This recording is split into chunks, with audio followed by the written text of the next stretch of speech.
Not hearing anything. Now that I've unmuted, there was some dog noise going on. Anyway, welcome to Biggest Geekus. We're your hosts. I am Joe. I'm Randy. And this is episode 154 of our show. And the date is Tuesday, August 29th, 2023. Dude, what is up? What's new? What? You just seem like you're... Well, right during the countdown, my wife came up to me to give me a message. And I was like, I have 20 seconds. Message of 20 seconds. I'm a little discombobulated. Right. Understood. Oh, so what did you do this past week? Anything fun and game-oriented? Not particularly game-oriented, unfortunately. Yeah, I was kind of sad. I got a couple of nice little Kickstarters. ISOM number 2 came in this past week from Eric July and the Rippaverse. Trying to think what else. Did you read it yet? I have not read it yet, so I'm excited. I'm actually excited. Chuck Dixon is going to be doing Alpha Core, and I don't know those sisters that are doing Yara. I don't know one of the Yara. Yaira. I don't know who's doing her, but I'm pretty excited about it. But the only thing game related I did was I was on Nerd Cognito with Ryan and Bert and Kyle. That was pretty fun. Welcome to our chatters out there, Legion of Myth and Martinson, Arnman, Mages Musing. Well, phone guy had to stop by because Joe was ignoring him on Discord, hurting feelings. And looks like Darthiak and Halcyon's around. And L, of course, made his obligatory statement before anything began. So, welcome to everybody. Okay, Mr. Martinson, I don't know why you're getting this error message. I just used it in a browser window, and it asked me to open up. It automatically opened up Discord to the correct place. So I'm not sure what the deal is. Weird.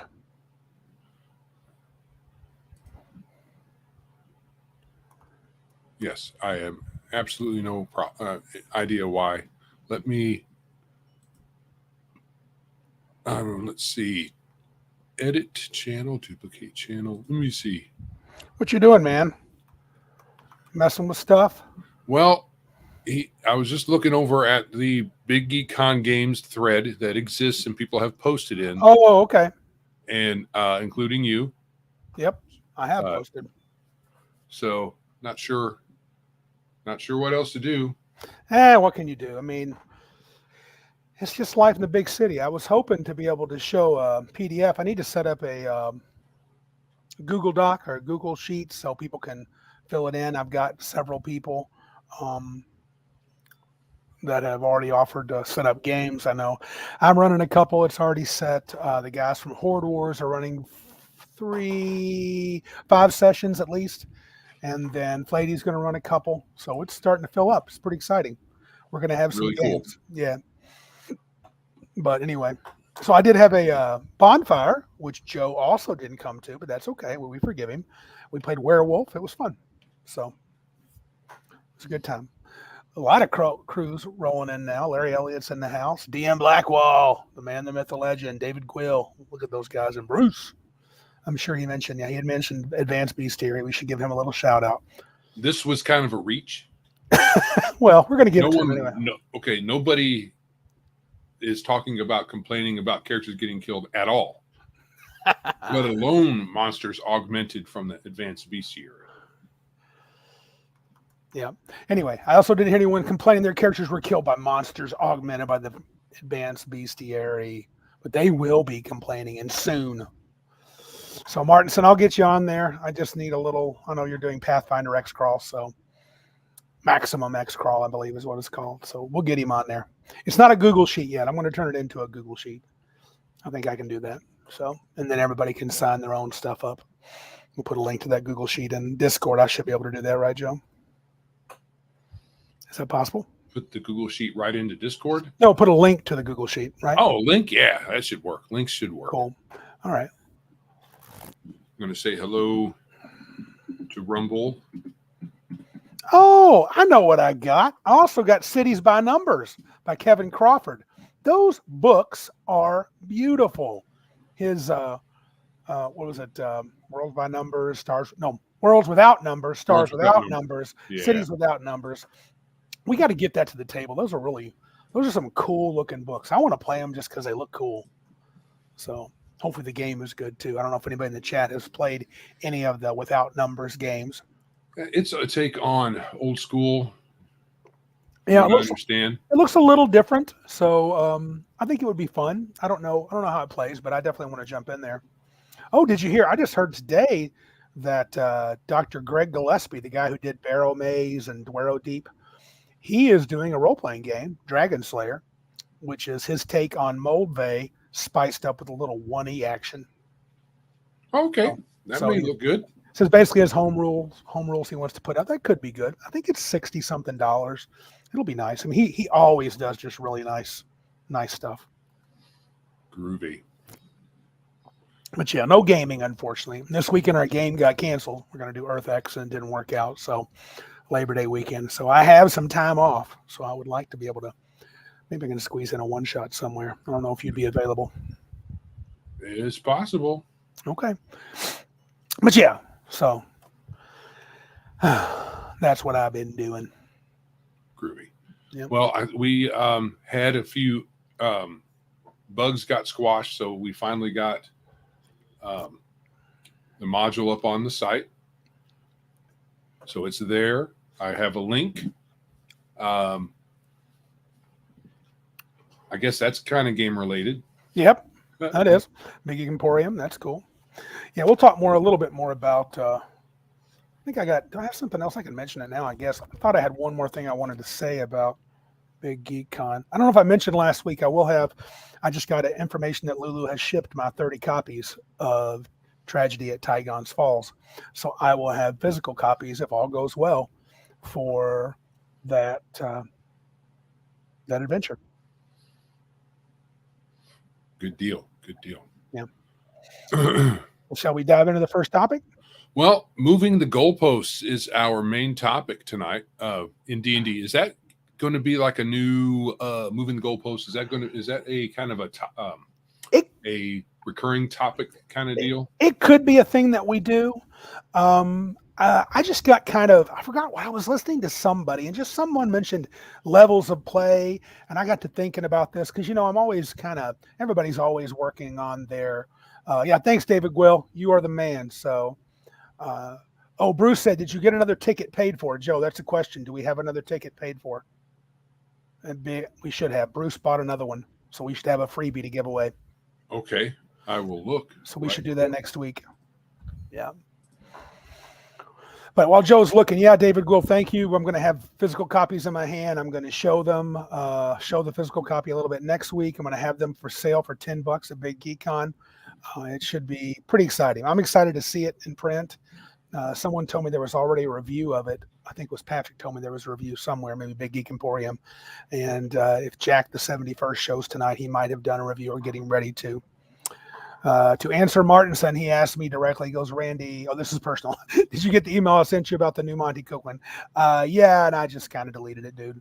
I'm not interested thank you, but I'm just not interested in Monty Cook. I kind of don't care what he does. So no, I do not see one from Bruce here.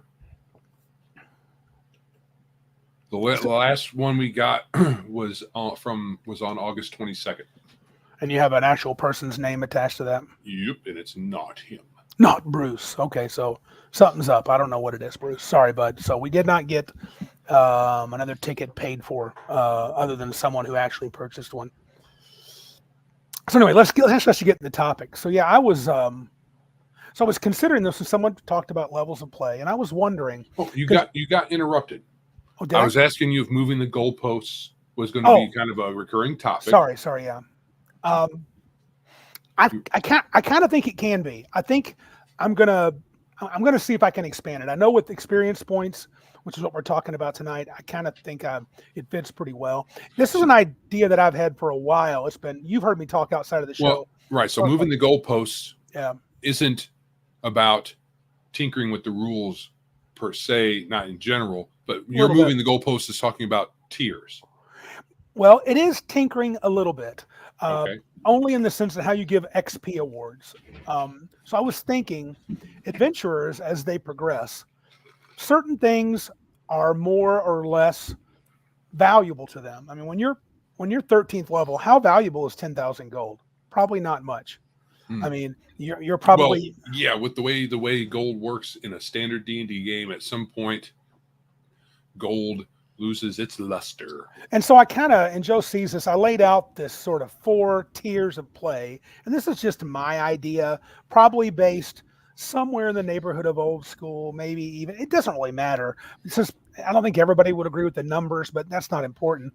I was sort of thinking that what might happen is you would change the value of experience points, the actions that you perform, the things that you do to get XP, their value will change as you level, right? So Okay, go but ahead. here's the question. Yep. In the normal scale of XP in these D20 games, especially the older ones, that already happens because it takes so much to get higher levels that if you additionally say that monster XP is smaller somehow, Mm-hmm. then if you use that same scale, then it's kind of odd Oh, because it's obvious. already Well, kind of happening. so sure, we're probably not going to be using. Well, we might be using. I don't. I hate the scale anyway in old school games. That Right. hundreds of thousand experience points. It's just it gets tedious and ridiculous. But this is just kind of a broad overarching idea. That might be the case, but I'm talking. And I guess working this out may not work. It's just an idea. And I was thinking, so if you're low level, and I was said levels 1 to 4, I think, and this is a way to award, like, I would award the use, at least this is an idea. How about awarding the use of skills and abilities, okay, as well as defeating monsters at their highest rate? So, in other words, using your skills, a thief using his skills, a fighter fighting, which gets him killing monsters and stuff. And if you want to get technical, maybe a fighter could have leadership skills, but using your skills, especially in third edition, but any game where you just want to think about a character having things that they would do for their class. A wizard, seeks to learn esoteric knowledge. A cleric attempts to expand his God's religion, and maybe what you would do is gaining doing those skills and abilities and fighting monsters would be a high priority because characters are just starting. They want to improve their abilities, and fighting monsters makes them better at the adventuring job. Whereas maybe at the moment, I get that gaining gold's important, and if you do give role-playing experience points, that used to be a thing, or if you want to have milestones in the sense that achievements can unlock a big experience point award, maybe that's lesser. Uh, so you could let skill use, ability use, spell casting, using fighting monsters perhaps uh, be the primary get. Say that gains you full experience points, and the others gain you, a portion of it, maybe 3/4 or 2/3. I'm not thinking a massive difference because I don't want it to be where defeating. I don't want any experience point avenue, if you so liked it. I wouldn't want it to be completely zero, but I'd like to see it lessened. Um, so, what are your thoughts on if you think of using skills and abilities, and you might have others, defeating monsters, gold piece, role playing moments, milestone achievements? I managed to defeat the evil ogre lord. So, completing those sort of story moments or whatever quests or whatever goals your character has. Uh, can you think of other things that might has garner experience points in the past that maybe I forgot, or do you think that doesn't fit? I mean, I'm open to this. It's just an idea that I had.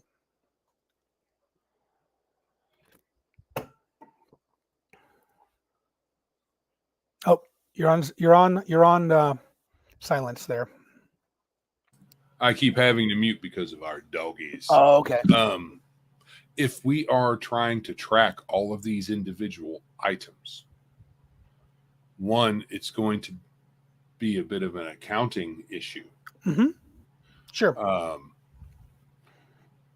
The basic way of doing this is just monsters defeated in gold. Sure. And then you have just the two things to track for D&D. Yep. if you expand that to include RP, milestone achievements, technically speaking, all of these are kind of like milestones anyway. But but if you want to define milestones to things other than this, like, hey, you've discovered a library. Yeah. Right. You discovered a magical library for a wizard. Right. Stuff like that. And RP moments, and then skill use. My question is, do we start ticking boxes every time we do a thing? Like, hey, I successfully jumped across this chasm. I'm going to tick a box. Correct. It might be that. It might become more tedious than tracking 45 billion experience points.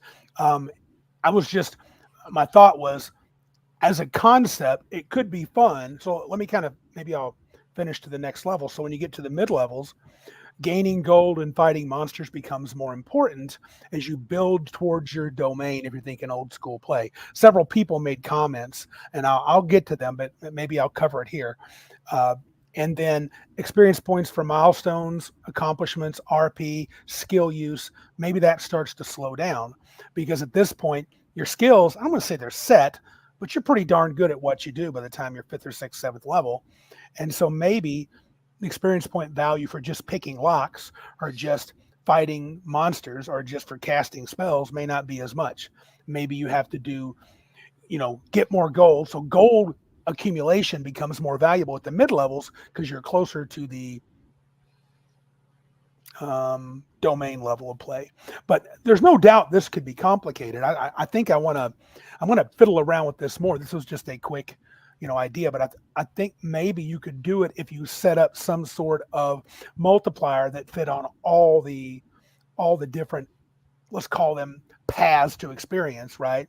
So if you have skill use, defeating monsters, collecting gold, RP moments, milestone achievements, maybe the multiplier could be something like 1 to 5 if you have 5 paths. So at some point, the first path is worth 5 times as much, and the second path is worth 4 times as much, 3 times, 2 times, and 1, and then it slowly shifts. Now, that would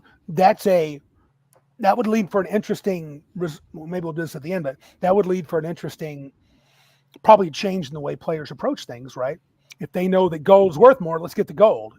If they know role playing's worth more, maybe we'll push the story a little more. Well, right. So I'm going to say this. We are, with looking at this, the consideration is making tracking and garnering experience to one degree or another more complicated. It's not just defeating monsters and getting gold, and then in other editions just defeating monsters, because the gold to XP thing got thrown out after. That was the thing in first edition, I guess. We never really did that from what I remember. So I don't remember where I know it wasn't in third, and I don't think it was in second. I could be gold for experience? Yeah. I think I might have seen it at some point. I know at one point I just looked right over it. It never crossed my mind. It seemed odd, though I don't think it is. I mean, if you're a bunch of mercenary adventurers that seek out treasure, then getting treasure should make you better. I mean, it's a reward that you're going to push for. You could argue it's double dipping because gold pieces help you buy crap and it gives you experience. But, it's a game. Do it however you want. Right. So, so it's a little more complicated, but I think what this kind of also exposes is in D&D, when you gain a level, everything you do gets better. Like we were talking about before. There's no separation between skills, your class abilities, apart from skills, and then some other things like with spells. They all get better all at the same time. Yes, right. What this could do is, depending on how complicated you want this to be, if all of the experience points from all of these different sources still just throw into the same pot, and then you get better at what you do all at the same time, all the different things. Right. Someone could theoretically spam their skills. Yes. And then level off picking locks. For yeah, so if you're a with thief, the you could pick opportunity. 1,000,000 locks, and then you gain a level, and that increases your to hit and your hit points and all this other stuff. Well, you could. Well, I'm just saying theoretically. I know sure. it's probably not practical because is the DM just going to let you run around, let's say, a fairly good sized city and pick all the locks so you can gain a level? Probably not. And you could fix it. It has to. You can make arguments. It has to be Right. I'm just saying. Gotcha. Yes. For on arguments, the surface. On the surface, you could do that. On the surface, or you could RP your way into your levels and never swing a sword, technically. Right. However, what you could do, complicate things a bit, is you could separate things out. Skills like tracking and or survival. Let's say survival. Right.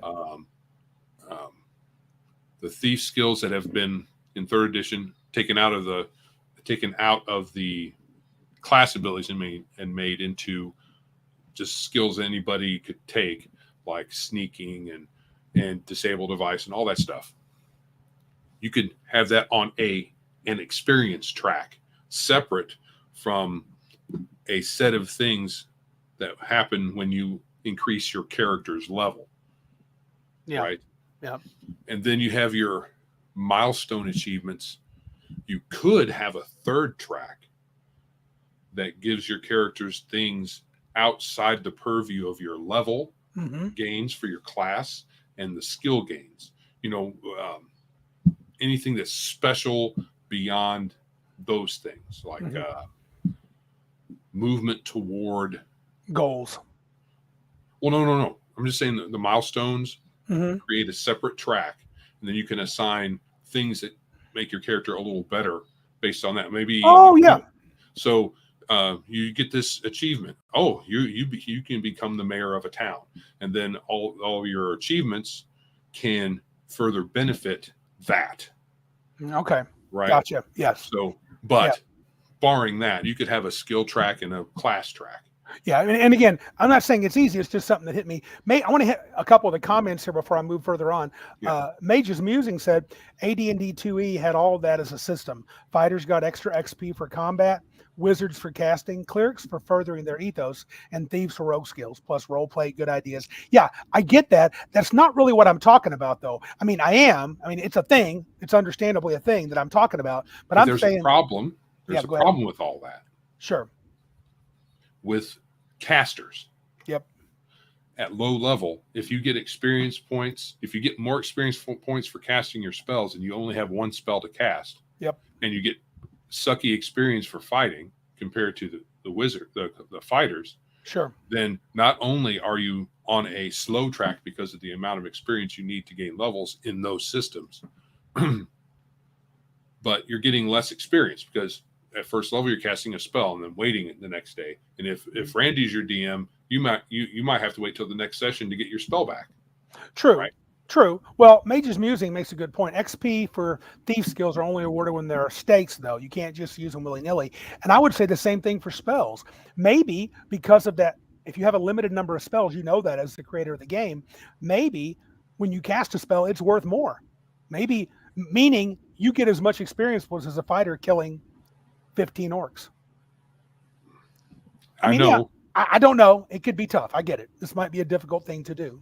It's one of the issues I have with wizards and clerics. I mean, in one version of the game, you didn't get any spells at all until your second level cleric. Correct. Right. Mm-hmm. So, and you have very few spells you can cast per day. Yeah. Let me do another one here. There was one by David Quill. He talks about his Dungeons and Delvers that he's currently working on. He's adding me at Shikaka. In Delvers 2E, everyone gets the same XP for defeating monsters and overcoming challenges, but classes gain bonus XP for certain activities. That's probably a good compromise. That's a very 2nd edition-y thing.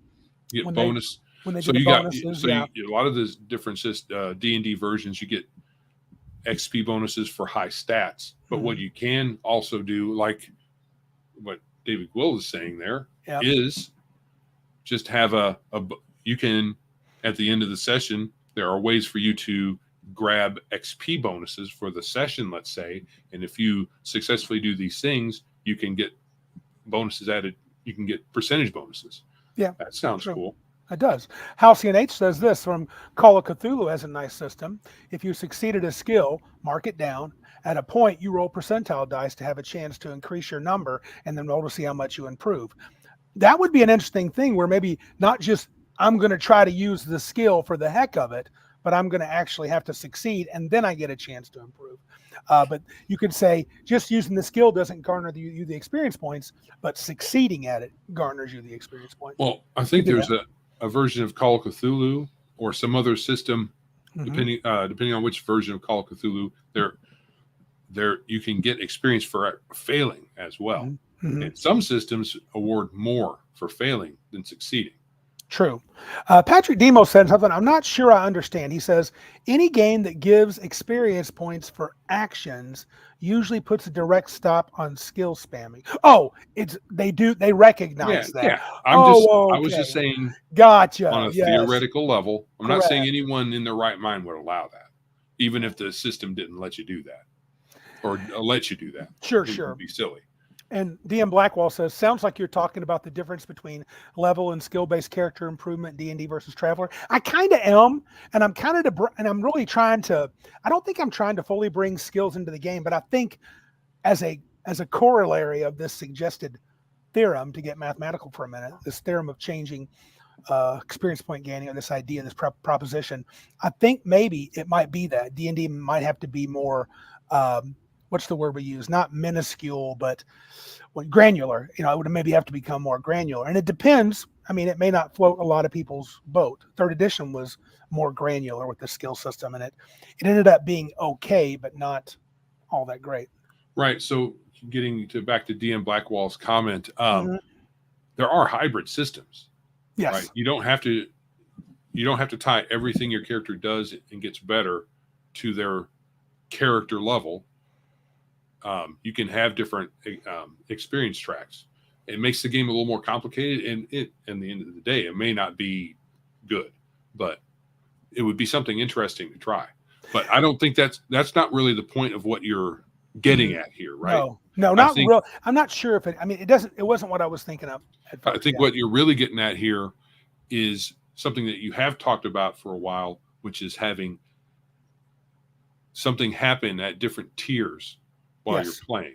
This is one thing. This one thing is experience points mattering in different ways over the course of your character's career. Yeah, because I've talked with Joe for a long time that I think I would love to see a role-playing game where the experience at the table, both mechanical and narrative, changes dramatically as the character's level. And what I mean by that is characters at 15th level are vastly different than 4th level characters. The things they do are different. Their motivations are different. But Iron Man brings up a good challenging question. If play veers away from adventuring, is it still even the same game? Maybe not. Why be a lord of a manor if that isn't something that requires adventuring and thus leveling? Maybe it's only a season. Maybe only for a season you're a lord of a manor. Or you hire a steward to take care of things while you're away. Even kings of old didn't sit on their throne 24/7. They did other things. So you could hire someone as a caretaker for you, someone that's trusted, and then there's a risk when you're not there. If you're not in the throne room, if you not being in the throne room means you've lost your manor or your barony or your whatever you have. Yeah. That means it's kind of not really that great. Right. You need to be able to sleep. You need to be able to, go out and take a pee without your barony falling. So, and this has always been, third edition and forward, the idea of you becoming the lord of the manor has kind of fallen by the wayside. And that might be because players aren't really attracted to it.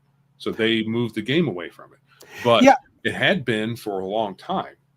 It's funny because I think you guys, we talked about before, early days, you guys were highly intrigued by that. You wanted to own land and win a castle. And I was like, I don't want to mess with that crap. I just want to fight monsters, have you kill them and take their stuff. But I think it would be interesting to move on to like I call the next level rising star of the realm, where XP for milestones and RP takes front stage. That's where you're the Lord of the Manor and you're running everything. But I do think if you're a character, and I think even Bruce mentions this, Bruce Lombardo at Dick's Division, the Lord of the Manor thought he would enjoy retirement. Then he gets yanked back in again. Welcome back until you properly limbered up. You're at -2. Yeah, you could do that. But my point is, at some point, I know for a fact that if we could get into a really heavy game, Joe got a wizard to 9th, 10th level in 2nd edition D&D. He would build his tower. He would like being the cool daddy-o of the region, having all these little people come to learn from him. Then after a while, as soon as if he does that for a while, and then I just saw, there's some major thing going on, Joe's like, get the band back together. Let's do it. Because he'll be ready for adventure. I think players still want excitement. A lot of players, I think a lot of old school players, we've talked about it, like to play 8th, 9th level or lower. We're not like that. We like to play higher, but I think there's a place to pause and do something else for a while between the 9th and 10th, 11th, 12th level, maybe even 13th level of the game. But I don't think it has to stay there. I think eventually you'll want to move on. And I like to see if a game could possibly adjust its experience points as the characters change. I don't know if that's something that can even happen. Who knows? I mean, at least I don't know how I would do that. So Darthic says the kings of old had to be on the battlefield with the soldiers. Yeah, a lot of people didn't respect their king if they just sat on their throne while they sent their soldiers off to risk themselves. Some kings still did that, but they lost respect. Kings had to command the army in person most of the time, so you can't do that from your throne room. Yeah. DM Blackwall, this is the guy who wrote Horde Wars Basic. That's for sale at Big Geek Emporium. He's going to head out soon. He thinks we'll enjoy the domain play chapter in Horde Wars Advance. Hope to see a bunch of you guys in a few weeks. Yeah. Hey, hold on a second. Yeah. DM Blackwall, you changed your icon picture. You're screaming. You weren't screaming before. What's making you scream? Probably you, Joe, because you leveled too fast. You leveled too fast. Yeah. He doesn't know how to challenge your 6th level dude. Right. So getting away from domain play, which we should all have the access to, even though Randy doesn't want to do it. No, I didn't. I think I've definitely changed. I would be highly intrigued by that now. So the next tier, Rising Star of the Realm, 9 to 13, you said XP for milestones and RP take front stage, and XP for GP is decreased, as well as XP for defeating monsters, and skill use start to fall behind in value. So everything except for milestones, which are goals instead of killing an individual monster, although that could be a goal. Right, true. There's a dragon rampaging and eating villagers and all of the cattle. The milestone could be defeating that guy, but there could be multiple steps to get there that you don't necessarily get little bumps in your power before you actually defeat, unless it's from other things like finding an item and you get a little more powerful. But the XP part comes when you've defeated the dragon. Yeah. You don't have to play Iron Man. He says, why pause? I'm just saying, pause. He says, why pause? Never stop adventuring. We have a long campaign. We own towers, plantations. We're going to build a town. We never have stopped adventuring, fighting ship battles, clearing undead. Yeah, there's no reason you can't. But my thought is, in many campaigns I could see, especially in like a Greyhawk type world, there could be a region that you could settle. You could conquer it by 12th, 13th level, and you might want to pause and let your guy enjoy the fruits of his efforts. And by pause, I mean the challenges could be different. Maybe you're the Duke of a land and some of your lesser nobles are giving you some crap, but you don't just want to beat them down because they're important. They have certain resources. You're under the king's rule still. I mean, you could have political intrigue for a while. My pause is just change the style of game. Yeah, the tenor of the game for a while, not forever. I think, that area of play is something I've explored very little. So to me, it sounds kind of fun. Not that I'm huge on the politics thing, but it'd be neat to give. I would love to have a game where I had a group of 9th to 12th level characters or 13th level, and the wizard had a tower. The cleric was high in his church. He was a high-ranking high priest, and he had duties. Maybe the fighter was head of the army. There was a possibility of a war, so we had to get the guys in order. And maybe the rogue was king.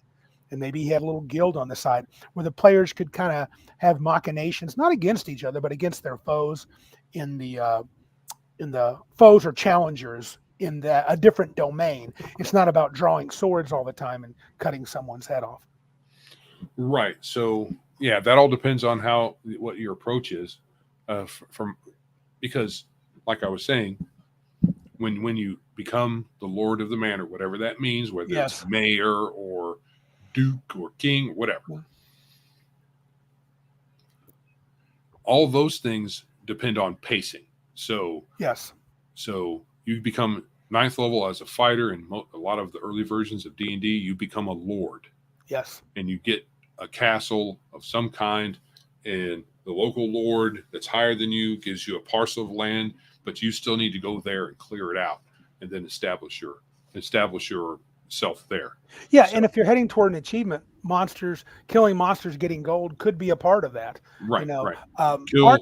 Kill 50 ogre chieftains.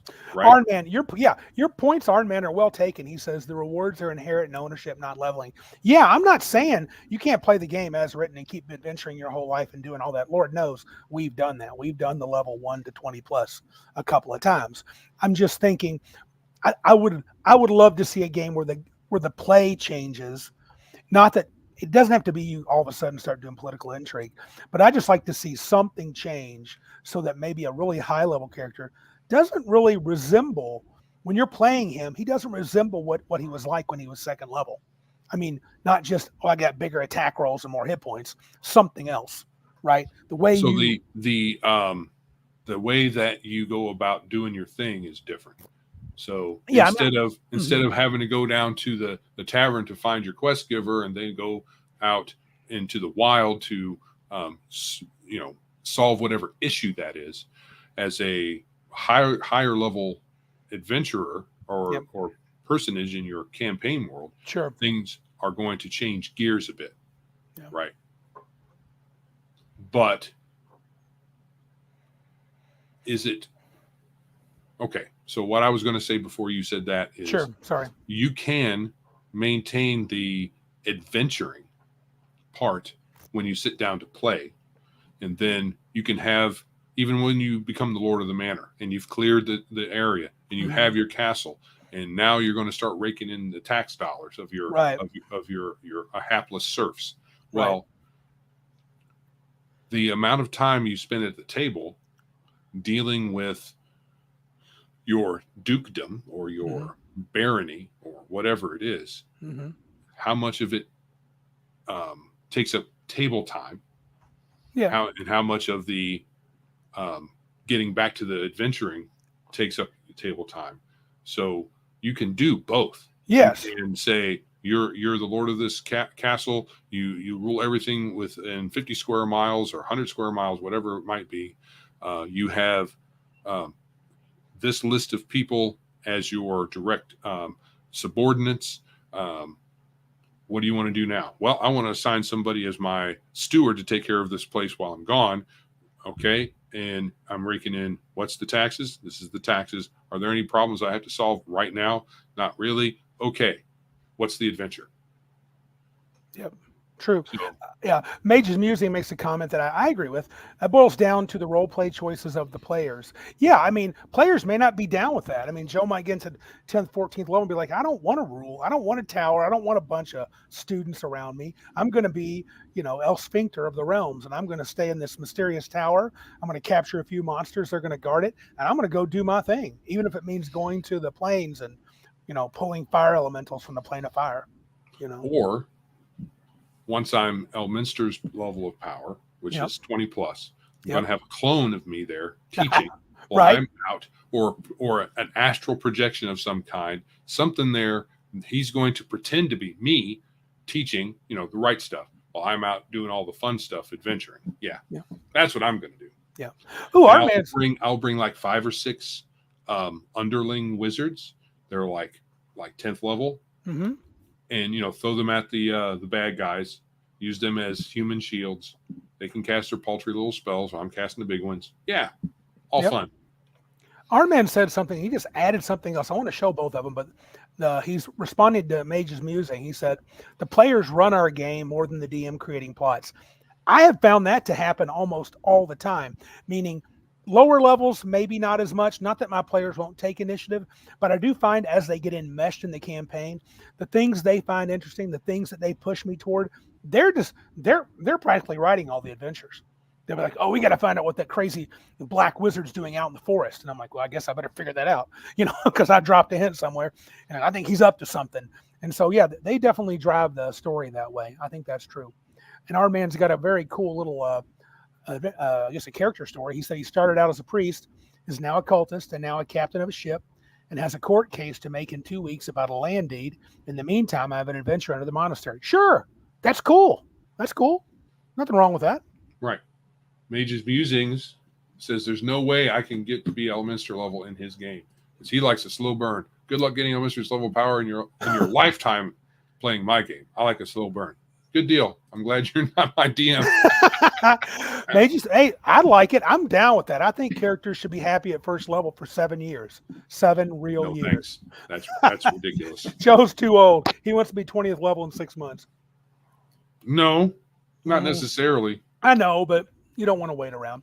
I don't want to wait that long. Well, look, Joe and we both. I want wizards casting reverse gravity. I want to fight. Marilus and Pit Fiends and eventually the Terrask. I want the big boys come out and play. I want to see the excitement. So yeah, I'm more about giving a little more generous on the XP.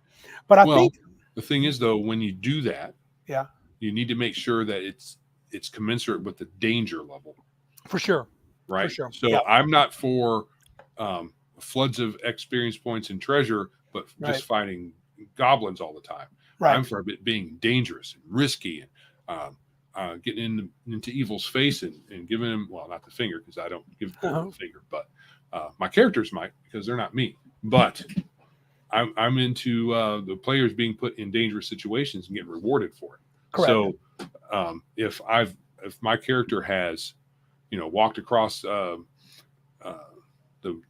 corpses of lots of monsters and done all kinds of scary things, and I get a level. Okay, I'm going to just find somebody else to play with. Yeah. Well, I think that like Mage's Musings says this. He says, well, you wouldn't be at level 1 for 7 years, but most characters plateau in the 6 to 7 range and hang there for a while. And I think there's a group of players that enjoy that. There clearly is a group of players that like that. There's people who enjoy that level of play for a long time. I'm not one of them. There is a 6th to 9th level is kind of a sweet spot, and that I've found for most versions of D&D, because you don't have to kid glove the characters. They can take a hit or two. Mm-hmm. And you still have things you have to be afraid of.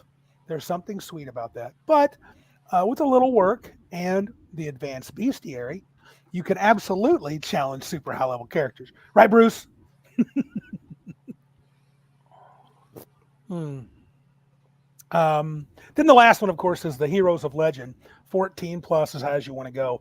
I do think they shouldn't be just casting a spell, picking locks, crap like that. I think they should do, if not world XP game for XP. I mean, I think it's stupid that, and I know they may have made some changes in second, but in first edition, you could kill 1,000 orcs at 18th level and get 1,000 experience points, or however many experience points you would get for an orc. It doesn't change based on your level.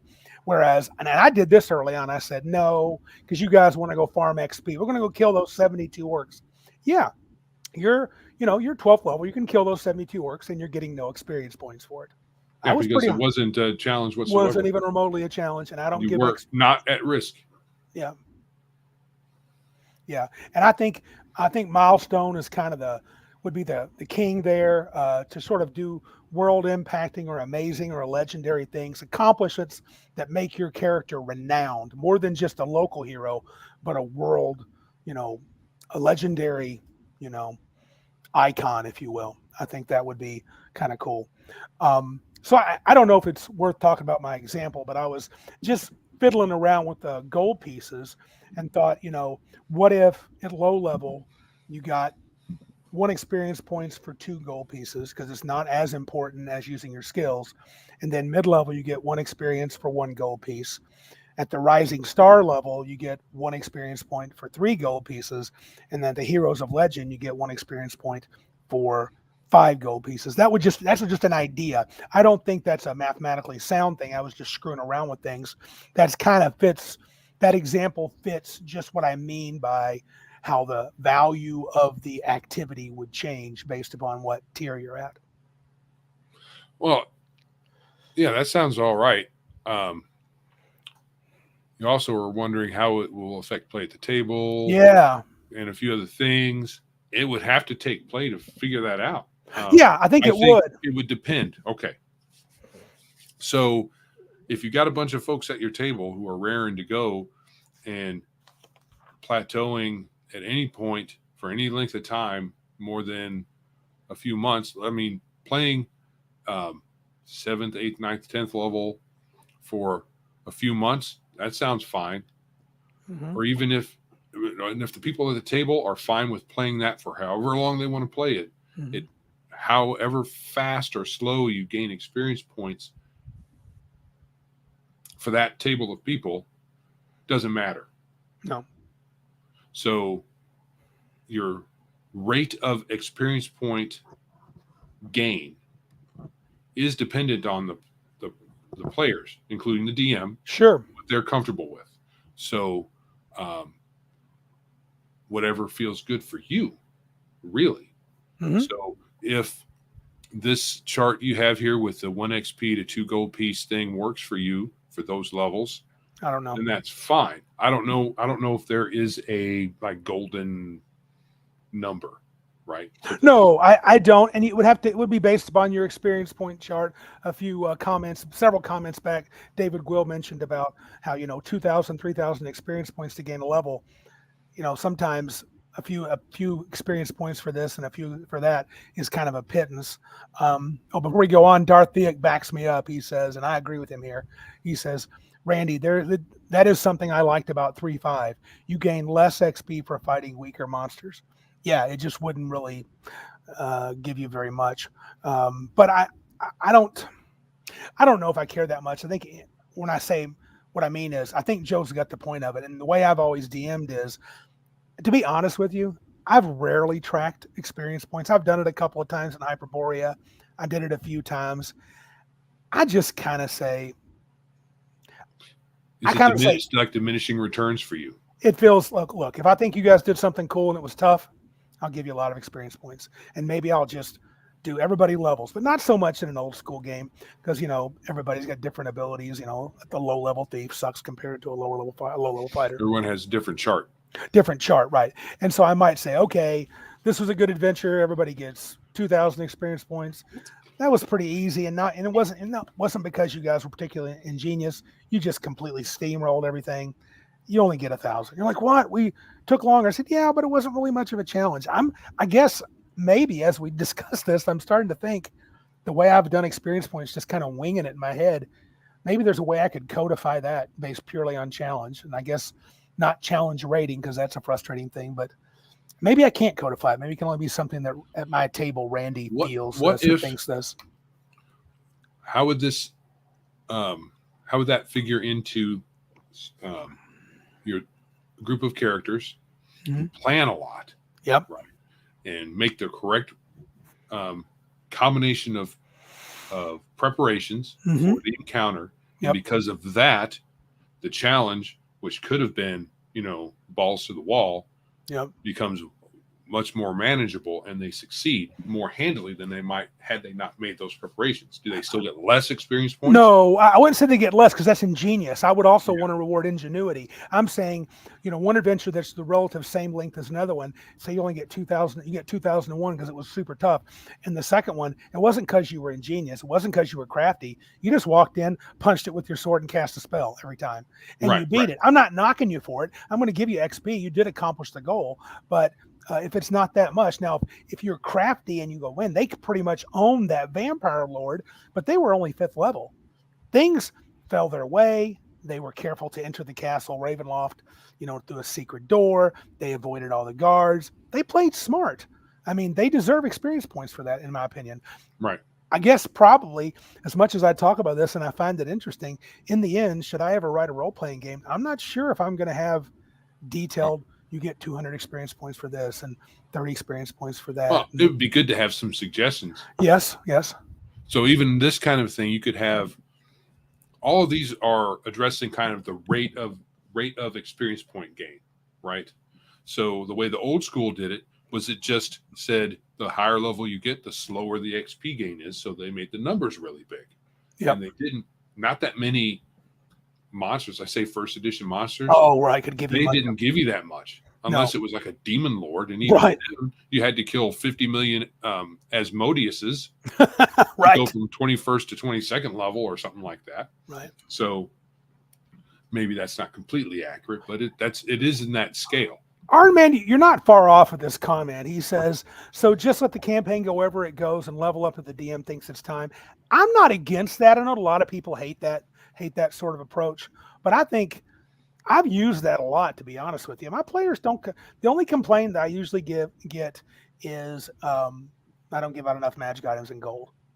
But it's all subjective, though. Even that when the DM thinks it's time. Yeah. What if you're having a bad couple of months and you never want to? You don't even want to think about it. Right. So when you think it's time, I understand that. Yes, I'm not most that of the time it'll probably work out okay. Yeah, but it's kind of more subjective than a lot of people want. Sure, it is. And I don't think you can write a game like that. I think you have to have something. And again, I apologize. I'm kind of thinking out loud right now. That's fine. Ideas. I mean, that's what I'm doing with this moving the goalposts. A key element to these games is your XP gain. Yes, because it is. If taking going from first level to second level, if it takes 1 million experience points, you're going to be stuck at first level forever. So nobody wants that. Right. I think most players, there are some players who would prefer you stayed between first and third level and never go out of it. Yep. Or first and sixth level and never go out of it. So a lot of these, a lot of us talking about how fast or how slow or how many experience points you need to get to the next level is kind of irrelevant to them because we're done at sixth level because we don't like anything higher than that. Right. Or they might play at fourth, fifth, and sixth level for years. And I mean, the truth is, I'm 56, so is Joe. I don't want to wait. I mean, if I started a first edition AD&D campaign, I don't want to wait 8-10 years to be double digits. Right. I mean, if we play once, twice a month, I still want to gain a few levels every year. Yes, I agree with Mage's musings on this. I'm all for constant growth, but I hate super fast leveling as a default. This 5e model of 1 session equals 1 level is a little ridiculous. Yeah, is that really a thing? Well, I mean, there's also a model even in 13th Age where you can have the 10-session campaign. That's true. You gain a level, and I think 5e promotes some of that too. I agree. There has to be I think there's have to be a sweet spot for your table in leveling, and it's nice to have some rules built around it so the players can feel like I can manipulate my leveling. My actions can affect how fast I level. It's not just Randy's whims, though in the end it kind of is because I can assign the experience points however I want, but you shouldn't. You should follow some rules. So. Oh, he said it's the model for levels 1 to 4 in Adventurers League games. Well, in third edition time, they were saying 3 to 4 sessions per level. Right. That was their model.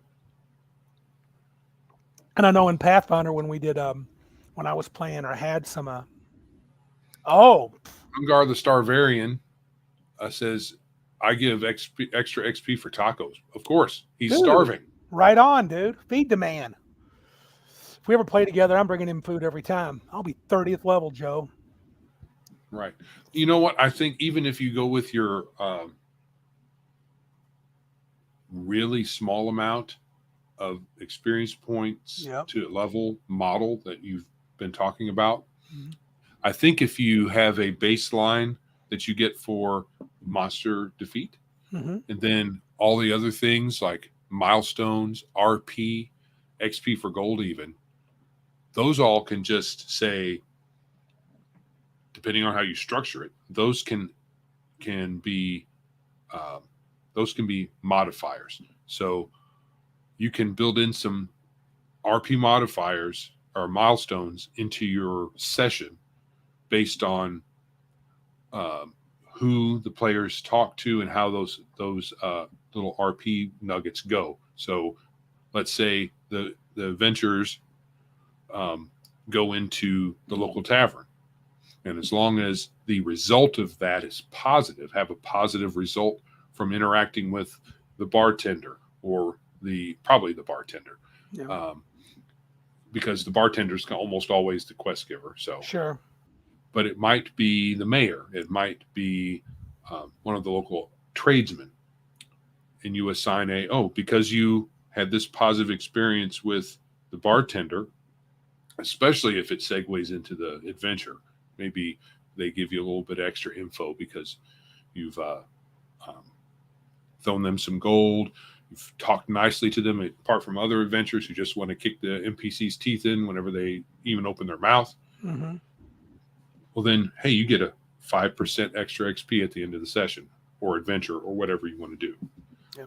You can do that with gold. Let's say you can set up you can set it up so that you just do gold piece of value. So it kind of, to encourage people to look for everything, if that's what you want to do, you could say, if you found the equivalent of 1,000 gold piece value by the end of this adventure, you get X amount of extra experience points. Instead of tracking it by the gold piece, you can award it more like a milestone. Yeah. And then you can have the other milestones like goals. Yeah, you could even say they all add percentages instead of numbers. If the party gathers 2,000 gold pieces, everybody's going to get 200 experience points. You could do something like that. Right. If the let's say the wizard, you've put in some clue to a library, mystic library, that's not necessarily part of the adventure. Right. But through their own actions, the wizard character discovers a clue regarding this mystic library. You give them a little bonus. Right.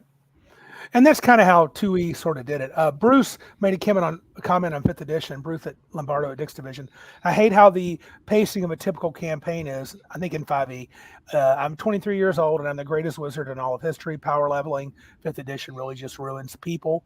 I don't like that either. I mean, even in 3rd edition, if you followed Adventure Pass, you would gain experience points so fast and you would end up leveling and being your character have maybe 2 years.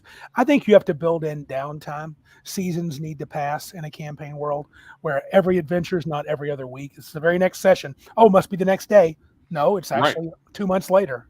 Because that can even happen in your older editions too. Yep, it can. If your characters are constantly adventuring, they're constantly gaining experience, and they're going to at least get to name level fairly quickly. If they're challenged appropriately and they live, they're going to get to name level pretty quick. And it's going to be within the year. They start, they're 16 years old, depending on the thief is going to be young. Fighter's going to be 16, 17. By the time you're 2023, even in those game systems, you're still going to be double-digit levels easily. Yeah. And it's just the nature of the way the game works. If you don't build in downtime, which you have to do with DM. Yeah. If you're going to. Ironman says, I hear his players, I assume, talk about XP when they might level all the time when they talk with each other. They're talking about it. I won't take that mechanic away. Suggest manipulate how much is received and not eliminate XP. Yeah, that's fine. That's fine. Okay. And go ahead. Yeah, I'm not sure what that's getting at, but I may have missed something. All right. But on a more meta level, like I was talking about earlier, you like there to be a difference at different tiers within the game, how it's played. Which I think whether it's mechanical or thematic, right? Right. And that's kind of where this comes from, right? Yeah, it really does. And I do realize that most D&D games I played in, once I got out of the Super Monty Hall stage, there were players that would just keep the same mentality throughout all the levels. Kill the monster, take its stuff, kill the monster, take its stuff, kill the monster, take its stuff.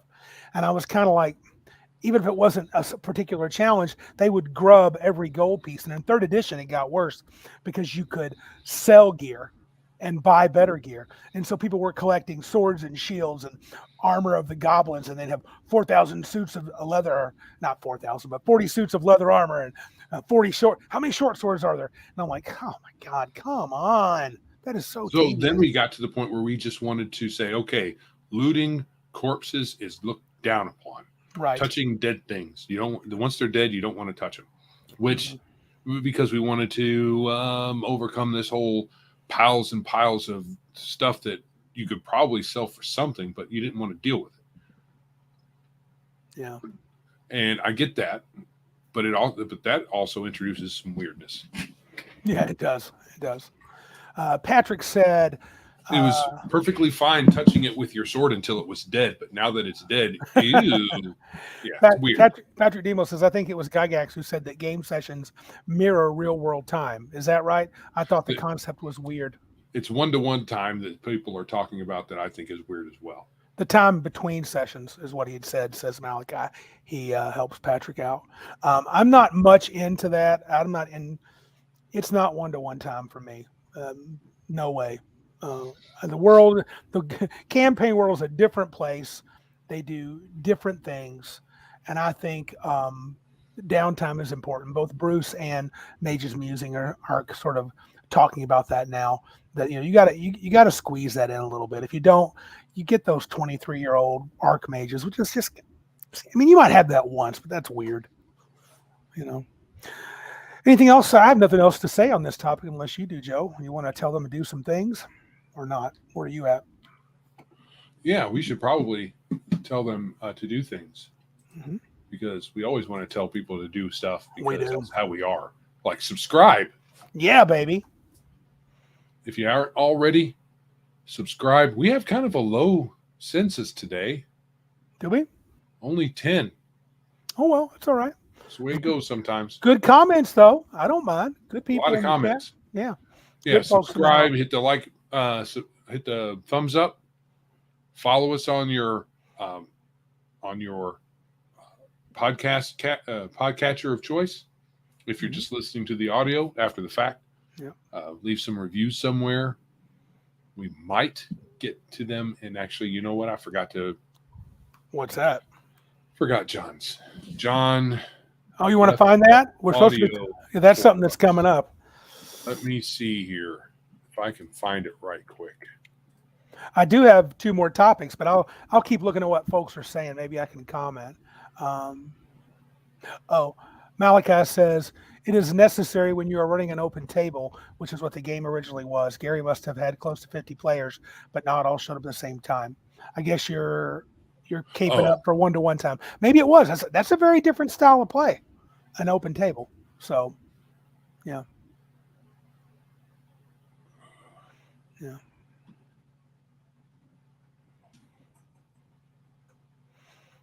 Yeah. There we go. Let's see what we've got. Episodes.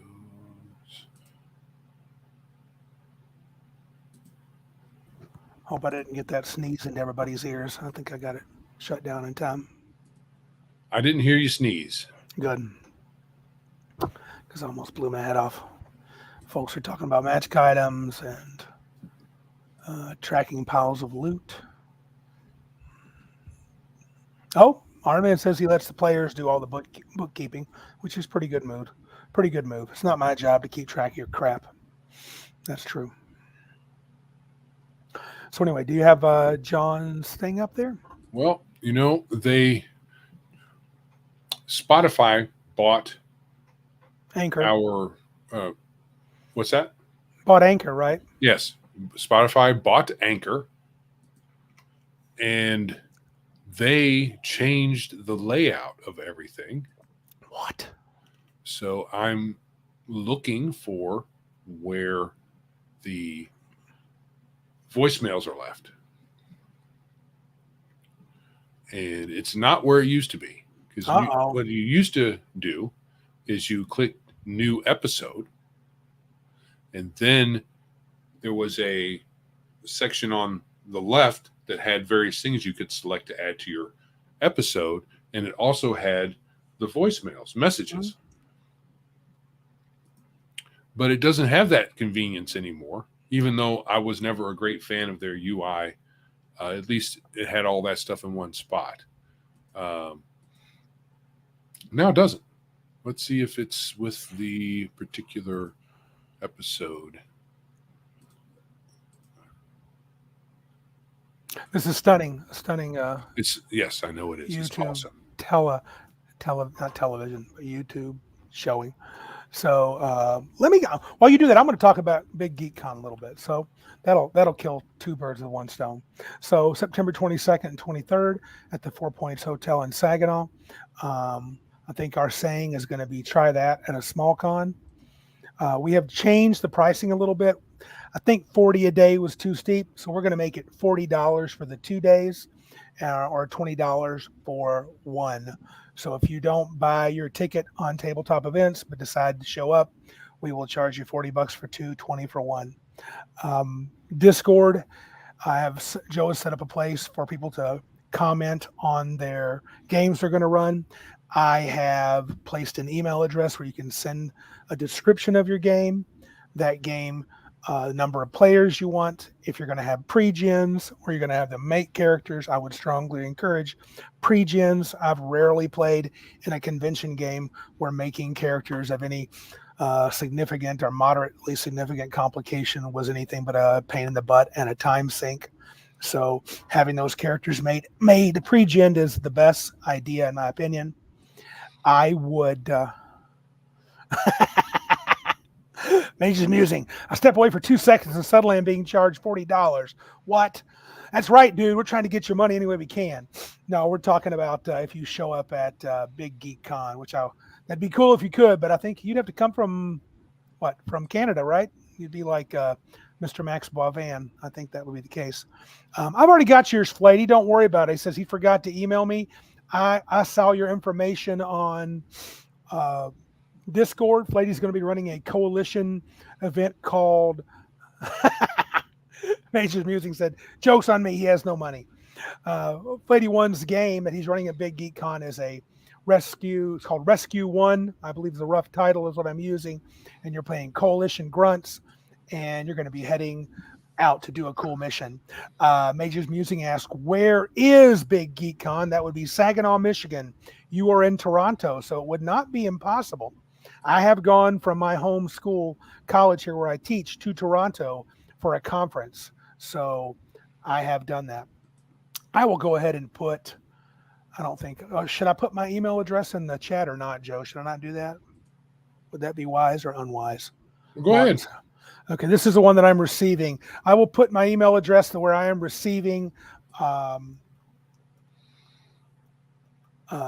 descriptions of games in the chat for you folks.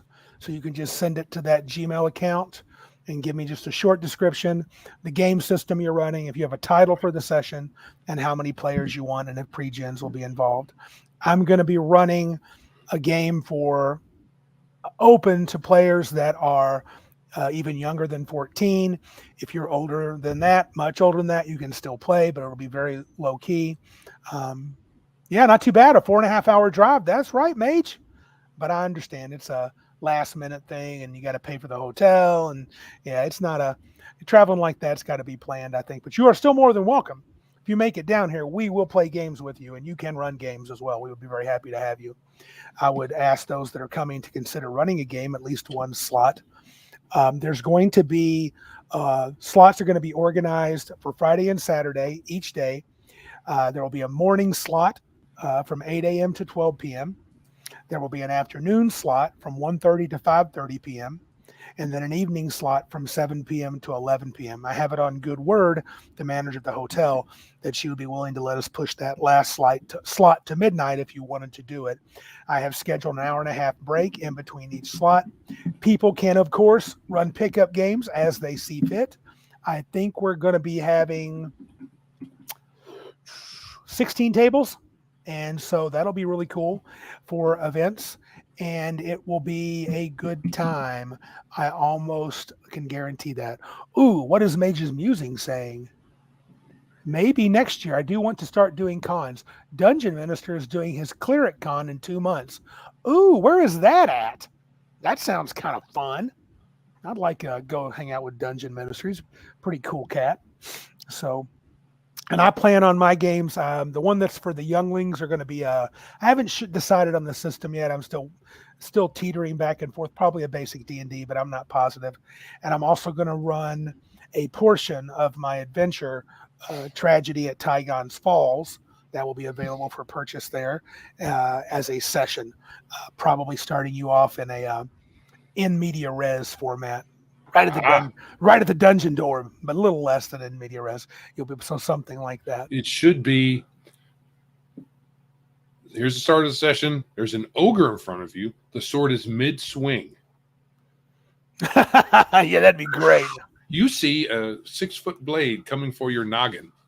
All right, looks like I finally found it. They have it in a dumb spot. Okay, cool. So we're going to hear a message from John at Red Dice Diary. It's been a long time since we chatted with him, and Joe is going to do that right here. We do like that dude. He's from across the pond. He's a good cat. Hit us with it, baby. Hey guys, John here again for the Red Dice Diaries. Just started listening to your episode about the great old D&D modules, but I have to say I'd be interested to hear what you guys think about the latest edition of Hyperborea. I got mine a while ago, and I've had a quick flick through it. I haven't really had a chance to sit down and sort of delve deeply into it and sort of read through it. I'd be interested to hear what you guys' thoughts are on the books themselves. Anyway, I'm going to get back to listening to the episode. Keep up the good work. I'll catch you soon. When was that dated, Joe? It doesn't have a date. I feel like he's asked that one, but now that it's good that you played it again, because now we've actually played Hyperborea 2 different sessions. My thoughts are I enjoy it. I like the feel. I like the human-only aspect. I do think the game has got a super creepy vibe with the gods being not None of the gods have any. None of the gods have redeeming qualities. I won't say none, but not many of them do. I do like the different, even though I don't love the idea of 40 million classes, their classes are pretty fun. They got some pretty unique twists. Even the ranger and the huntsman are a little different, even though they sound the same. Yeah, I agree with that. I don't know how the game will work long term, but we've played 2 sessions. We've had a really good time. I think their system is pretty easy to wrap your mind around and definitely old school. What do you think, Joe? I agree. I had a lot of fun. Yeah, it's a good game. All right. Hey there, guys. It's Johnny from the Red Dice Diaries. Just listening to your Save or Suck episode. Very much enjoying that. Now, my memory might be wrong because my memory is crap, but I seem to recall that in older versions of D&D, there was like a D6 chance to actually like set off a trap when you actually went over it, when you did the activation criteria. I think it was normally like sort of like if you rolled a 1 or a 2 on a D6 or something like that. I might be getting the details wrong. But if you think of something incredibly lethal, like a poison dart trap, it hits you, you get a save, otherwise you're dead from the poison. You've still got that 2 in 6 chance to actually trigger it, and then you've got a save on top of it. So to be honest, I don't think it's massively overly deadly. I mean, yeah, appropriately enough, it sucks if your character that unfortunately gets hit by it and dies from the poison, but sometimes that's the way it is. You just got to be careful, and that's what thieves are for. Anyway, I enjoyed the episode, guys. Keep up the good work, and I'll catch you soon. Yeah, there was some deadliness back then, and I think I recall that too. That's like, I think he's recalling OD&D. Yeah, I think that's old D&D, and especially considering it's a D6 instead of it being an attack roll or something like that. Also, that's what NPCs are for. Yeah, come on, pole monkey, get your 10-foot pole up there. Torchbearer, get up there and be my trap finder. You may not. Don't do that. That's not very nice. Well, you're also not likely to get many more new ones if you're killing them left and right. Yeah, that's the 10th torchbearer you've gone through this week. Oh, Mage's Musing has to miss for sure this year because he has a wedding, I think, of a niece. Did he say? Let me see. His niece's wedding. And Larry Elliott made a good suggestion. He said, Mage, have them change the venue for the wedding and everyone in the wedding can come to the game, come and game. There you go, dude. Solved. D&D at a wedding. That'll be sweet. Oh, Violence says that over in Rumble that he didn't hear your sneeze. Oh, good. All right. Excellent. Sneeze was successfully muted. The blockade worked out perfectly. Yeah. All right. All right, let's moving along. Yeah, move us into the next one, man. What's the next? We got some weirdness here. Randy, again, pulled a Vulcan mind meld. Because while I thought it would be a good idea to talk about magic item weirdness, I don't think I said it out loud. You did not. But I said, oh, we should do magic items. And then all of a sudden you have the outline. I'm like, it's magic items. How did that happen? If we looked anything alike, Joe and I could be twins. Because we really sometimes just, I don't know, it's eerie sometimes the way we have the ideas. But yeah, weirdness on that. It seems like we've talked a little bit. I think when we had we D&D weirdness, and one of the items was magic items, and then we kind of went on a little bit about it, but we didn't get too detailed. But magic item weirdness. Why so many? What are you talking about? Where, in what game have you DM'd where there are a lot of magic items? Oh, not my games. I mean, people that give magic items. Okay. Which I have an apparently answer. some games DMs do give these things called magic items out. Yeah, I find it strange, but okay. I do have an answer, and I think it makes sense. Okay. Time.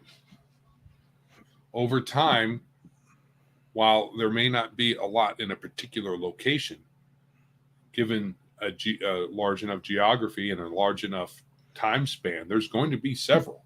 Mm-hmm. Now, depending on how you do, if you do D&D magic items, definitely going to be a lot. Yes. Because you have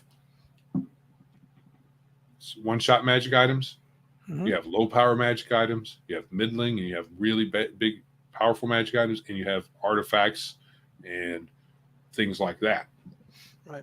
So just by the way that the game works on a baseline, you can't help but have a lot of magic items.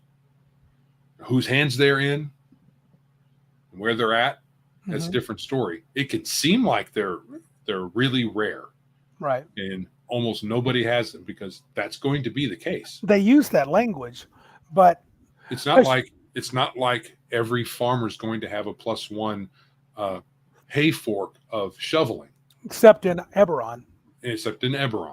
But in a typical D&D game, you're going to have X amount of adventurers. They're going to have the most of your magic items apart from rich people.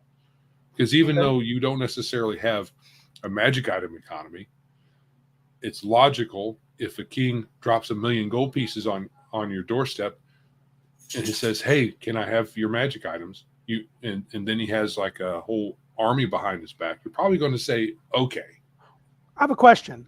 Was that sound like a jingle sound? Was that your dog shaking her head? Yeah.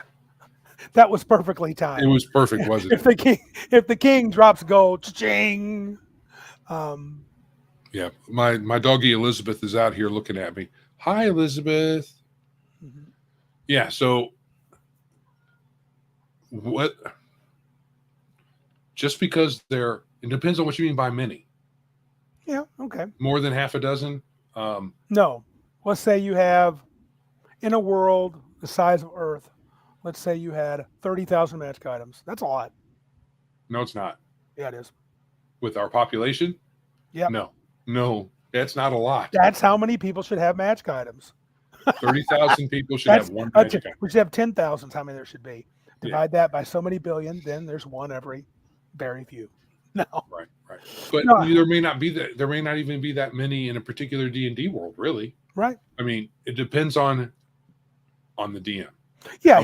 How many staffs of power or staves of power are there? Right. Is there only one Vorpal sword? Right. I say yes. But that you might have other DMs that say, well, no.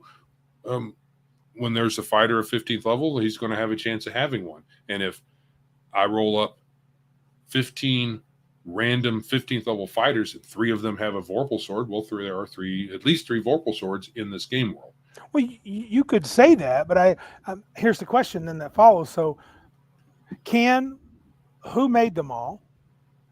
if PCs can make them, and it takes them, I mean, I don't remember because the rules were so vague in second and first edition, but if you made magic items, how efficiently can you make them?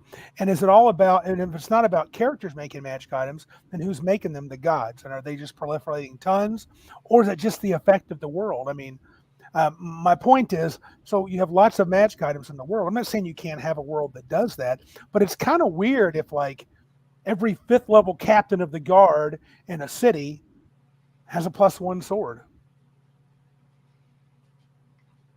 A +1 sword is marginally magical. I get mechanically it is, but Yes. it's still magical. In an old D&D world, though, it's more than that. If you're playing TSR, a +1 sword just opened up a plethora of more creatures and beings that you can now hurt. Yeah, but if you're the captain of the guard at a particular town, you're not even going to see most of them. What if you're a captain of a guard in a what do they call it, a frontier town? You might face monsters almost on the regular. Yeah, but you're still probably not going to face a lot of specters and other things that require a magic item to even hit. All of that atmosphere depends on the DM and how they set the tone for their game. Okay. So if you just go by the rules, there isn't, depending on the version, right? Older versions, the method of creating is either vague or non-existent, except for maybe certain ones. I know that there were indications on how to make a couple of magic items. I think one of them, a dwarven suit of armor or whatever, but it's all on the DM. Yeah, they and the tone here as far as how rare a magic item is, if they even want to use the magic items appearing tables, right? So even first edition has a really long table with the monsters, number appearing, and treasure, what kind of treasure types they have. You don't have to use that. No. But if you go by the percentages. Yeah. Malachi says Rule Cyclopedia has magic item creation rules. I did not know that, but I'm not surprised because it has almost everything. Are they relatively easy to make magic items? I wonder, Malachi. I know I have to look at it again. And Darth and a few others say first and second edition had some magic item creation rules. It was really up to the DM, and it seems like it probably just me. I made it really difficult. I just did, and because to me, I guess I had visions of stories that you would. Stories you would read and someone would like, even in the Forgotten Realms, Bruner makes that Warhammer and it's like a lifetime achievement award that he makes this magical Warhammer or sword or whatever. I can't remember the story exactly. Mage's Musing. This is funny. He says he finds it funny because his players have yet to take him up on hints that a local sage might have a clue as to the whereabouts of one of the only known Holy Avengers. Go figure. Right. Another thing, Holy Avenger, any paladin of X level, a particular first or second edition, especially first edition, when a paladin reaches a particular level, they get a holy sword. They don't always get a holy avenger, but that's the goal. But you always get a holy sword. Yeah. I'm a little shocked. Malachi didn't know for sure. He usually knows all things, but we do appreciate him commenting. That's true. But right. So how magic items are created, who makes them, that depends on the version. Third edition, anyone who takes the feats and they have to be spellcasters will make magic items. So your claim is you don't think it is weird there's a lot of magic items? It can get weird if every Tom, Dick, and Harry has a +1 sword, sure.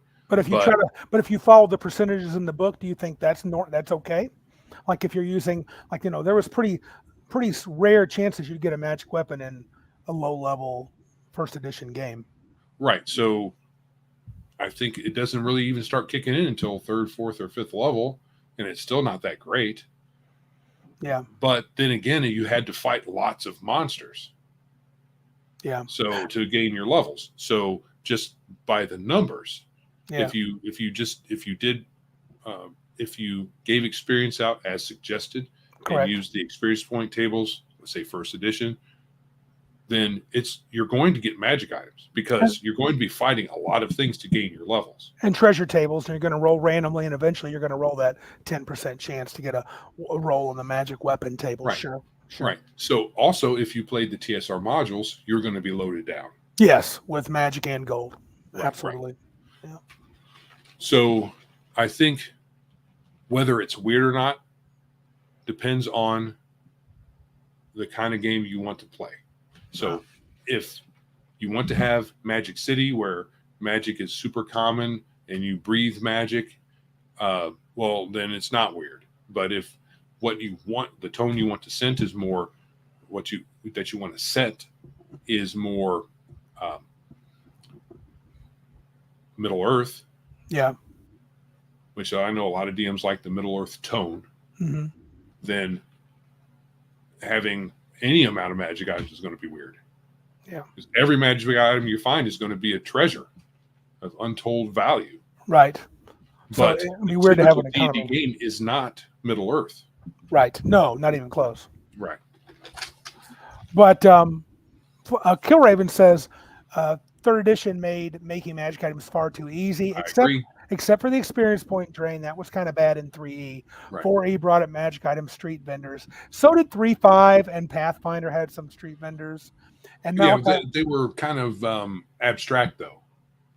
Yes. Right. You just hit a town. I'm going to exchange, and then you do your thing. You don't even. And that led to the most annoying thing. So you'd run an adventure, especially if you created it. Maybe it'd be better, but if you ran one from, say, Pathfinder, they would have all this gear in there, and the players would be like, "That's poop. We don't want it. We're going to go sell it and buy what we want." And they would, but if you followed the rules, you would sell it for half the value, so you couldn't quite get what it was diminishing returns. Yeah. You couldn't sell all your gear and make out. Yeah. You're just going to lose value. And then we always try to finagle things like, I'm going to make a charisma check, right? I'm going to use my bargaining ability or whatever to drop it by 20% or whatever. And we kind of tried to hem and haw about that. But. Yeah. And Darth said that 3.5 making a magic item did require feats, experience points, gold, and time. You could only spend XP as long as it didn't lower your level. That did make for interesting. That could give you some downtime if you played it right as a DM. And Malachi came up with an answer. If he could remember, he says, I want to say that in Beckme, it involved time and gold. There was a percentage chance for success. I remember that even in second, based on what was invested. He said, sorry, that makes sense. Painting Hero Quest goblins. Paint those goblins, dude. Right. Now, I read a novel where the making magic items required a huge ritual, multiple people, like dozens of people. And maybe they would have to wait for the stars and moon to align at a particular point. Mm-hmm. Maybe it had to be on the solstice at midnight exactly. And all you could do is tap that ring one time. Mm-hmm. And that was one step. Right. For a ring, right? Mm-hmm. So some systems make it really complicated. But if you're making it that complicated, then the magic items should reflect. Mm-hmm. With your typical D&D magic items, depending on version, and I agree, third edition made it too easy, mm-hmm. but I know the difference between a normal sword and a +1 sword it isn't small, but it isn't night and day either. Mechanically, it's small. But in terms of effectiveness, it does increase your ability to be effective because now you can affect creatures that have certain, protections against normal weapons. But right. So I agree with you. A +1's a +1. It's not all that great in and of itself. Right. So if you're going to make, I would say, in my opinion, if you're going to make magic items rare, then why bother with the piddly crap? If you're going to change the rarity to ultra rare and you may not even see a magic item to your 10th level, mm-hmm. you should make those magic items nice instead of saying, I agree. 10th level, you defeated the Lich and all his minions, and you got to the treasure hoard and you find 10 gold pieces and a +1 sword. Correct. I really agree that magic items should be something special. Permanent magic items should be pretty awesome. And if even if it's a +1 sword, I would rather have some cool abilities. A magic item economy to me is weird because it just doesn't feel like the kind of a fantasy. I guess I'll say this. It doesn't feel like the kind of fantasy adventure I want to have. I don't want my players buying and selling crap. This is not economics and dragons. And Anything? No, not anything, but magic Just items. magic items? Just the 3.x version of D&D or Pathfinder. Just the constant exchange, and I just, at least our table did it. I accepted it, even if you do it off screen. It just feels feels dumb. Only because magic items lose their uniqueness and specialness, and it just becomes a commodity. And this is just my preference. Some people don't care. Magic items, maybe they are a commodity in a D&D world. Well, I think that you can handle it in different ways. Mm-hmm. So instead of saying no outright, what you could say is your typical merchant isn't going to have the ability to buy it because they're not going to have the capital. Right. But you could have some traveling merchants, maybe some merchants in a bigger town, Mm-hmm. but in your typical village, you find a +1 sword, even a +1 sword, they're not going to be able to buy it from you because they don't have the money for it. But you could find other adventurers in exchange or buy and sell. But that's less of an economy where you could do it anywhere and more of an RP thing. So you track people down that would have the wherewithal to buy it if you want to get rid of it. Yeah. But it's less of an economy that way. It's just every once in a while you can unload some stuff that you don't want to particular individuals, not just anywhere you happen to find yourself at. I think that would probably be a little bit more acceptable to you, right?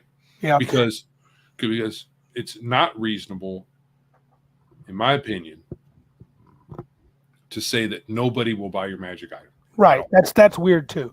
They would if you would sell it for the right price. I'm sure even a noble would, just to be able to say, look, I have a +3 Avenger, a +3 +5 Holy Avenger. Look at this. I own it. Right. I mean, that would be a thing you could do. I mean, but every Tom, Dick, and Harry, I kind of like what Mage's Musing said. He goes, said merchant can act as a liaison to someone who could afford it. Yeah. That's a cool way to do it. There could even be a special auctions that you could have, a magical auction that you could have as an event. Mm-hmm. So, and that could be an adventure. Getting to the place where they hold it, interacting with people. You might have to have a few fights because people know that you have money. Yep. Or things to exchange, so they're going to want to take it. And here's two ideas and I always thought, even in second edition, going to bring a little plug for Planescape, I thought the City of Doors, being the city between all these worlds in the multiverse, the center of the multiverse, if you want, it's liable to have anything. And they had a black market where you could buy almost anything down there, including monsters from across different worlds. Or if you had, I always thought this was cool. I toyed with this idea at the end of Pathfinder, meaning when we finished playing, of a powerful wizard who had a magical shop that he could teleport from realm to realm. And every once in a while, your characters could count on him stopping at your town to be able to buy and sell the gear you want to get rid of. Right. So instead of having anybody be able to buy it, you instead just have special events or special people that you have to track down. You have to make an effort. And it's not just going to the bartender. You might. The bartender might be a retired adventurer who has several thousand gold pieces squirreled away. Yep. And they might be able to buy it. He might be able to buy it from you. Sure. But it, as an economy that you could do anywhere, just because you want to get rid of stuff, that I do find weird. Yeah, I just don't like it. A way you can make the proliferation of magic items more palatable. Yep. And lean into it. Yep. And this is on the player side, less the DM. Sure.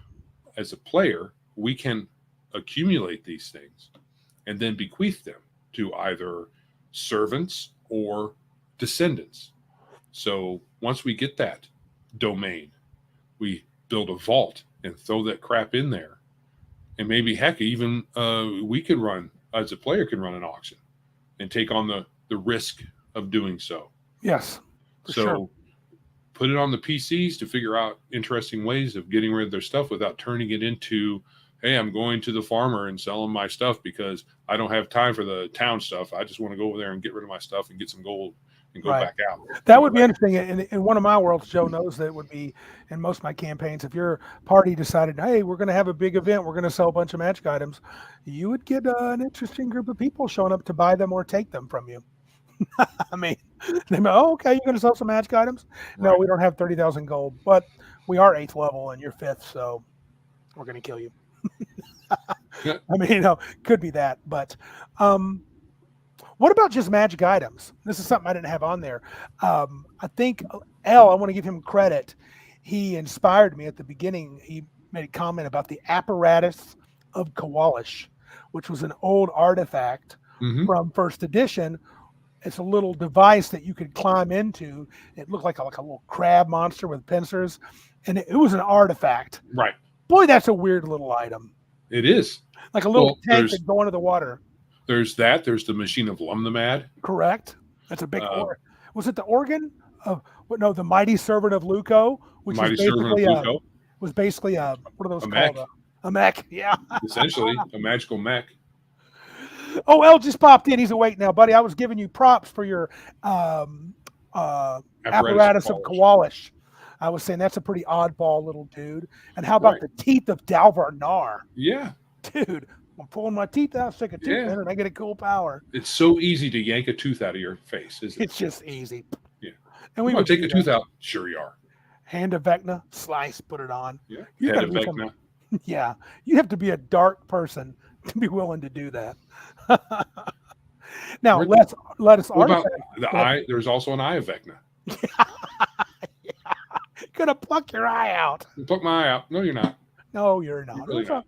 You're a neutral thief. I don't care. Yeah, Malachi and I had the same idea. Yeah. Vecna. So yeah, the artifacts actually those kinds of magic items give a different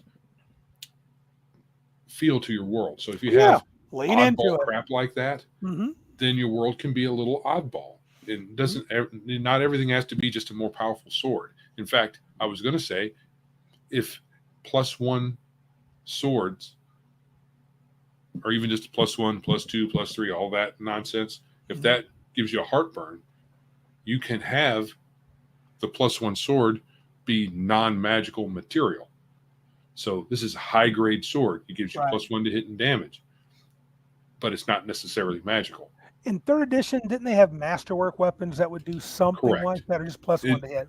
+1 damage. Oh, +1 damage. You had to make it magical to get the +1 to hit. Malachi does make a good caveat.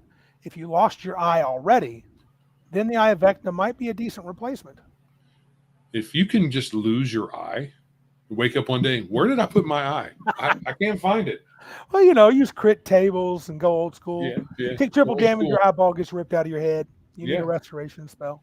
There are as long as you have an available eye socket, the Eye of Vecna is for you. Yeah.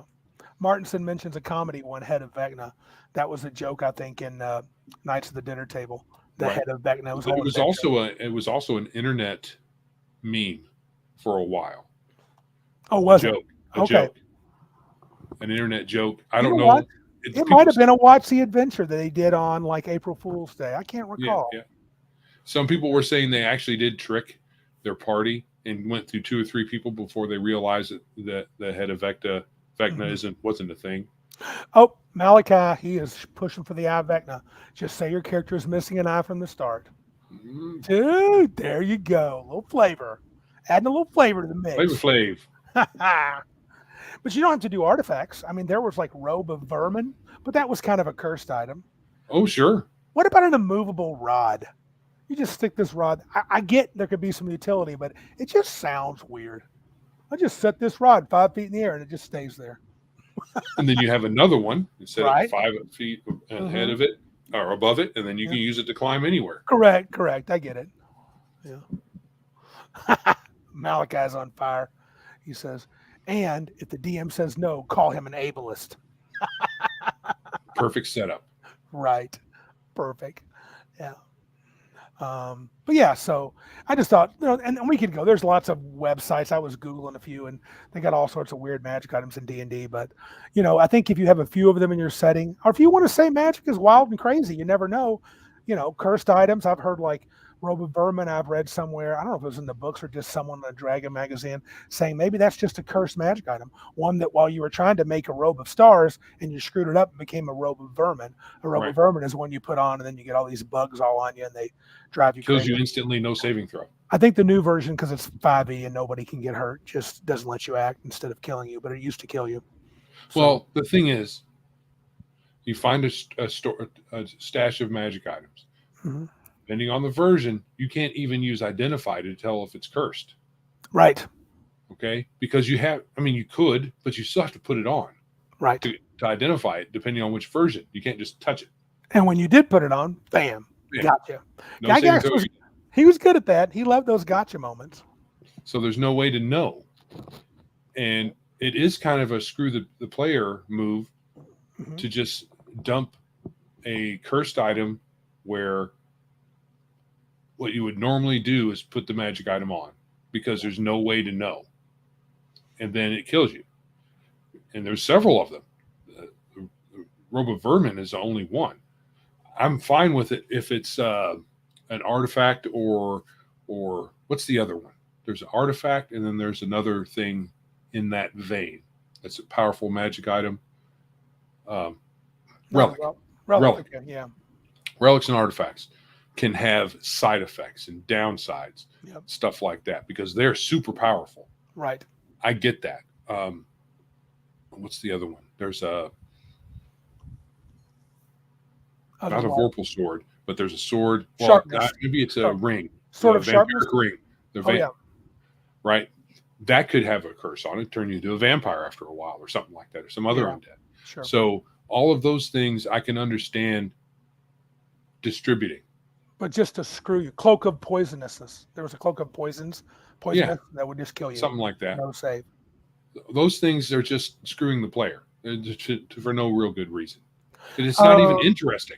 No, not really. Mage's Musing said, augury is your friend. True. And Elle said, I thought Detect Magic showed colors like alignment, and alignment colors always showed cursed as evil. I don't know. Elle, I don't recall that. It depends on the different version. But true, there's so many versions of D&D. Cursed items always detected as the non-cursed version.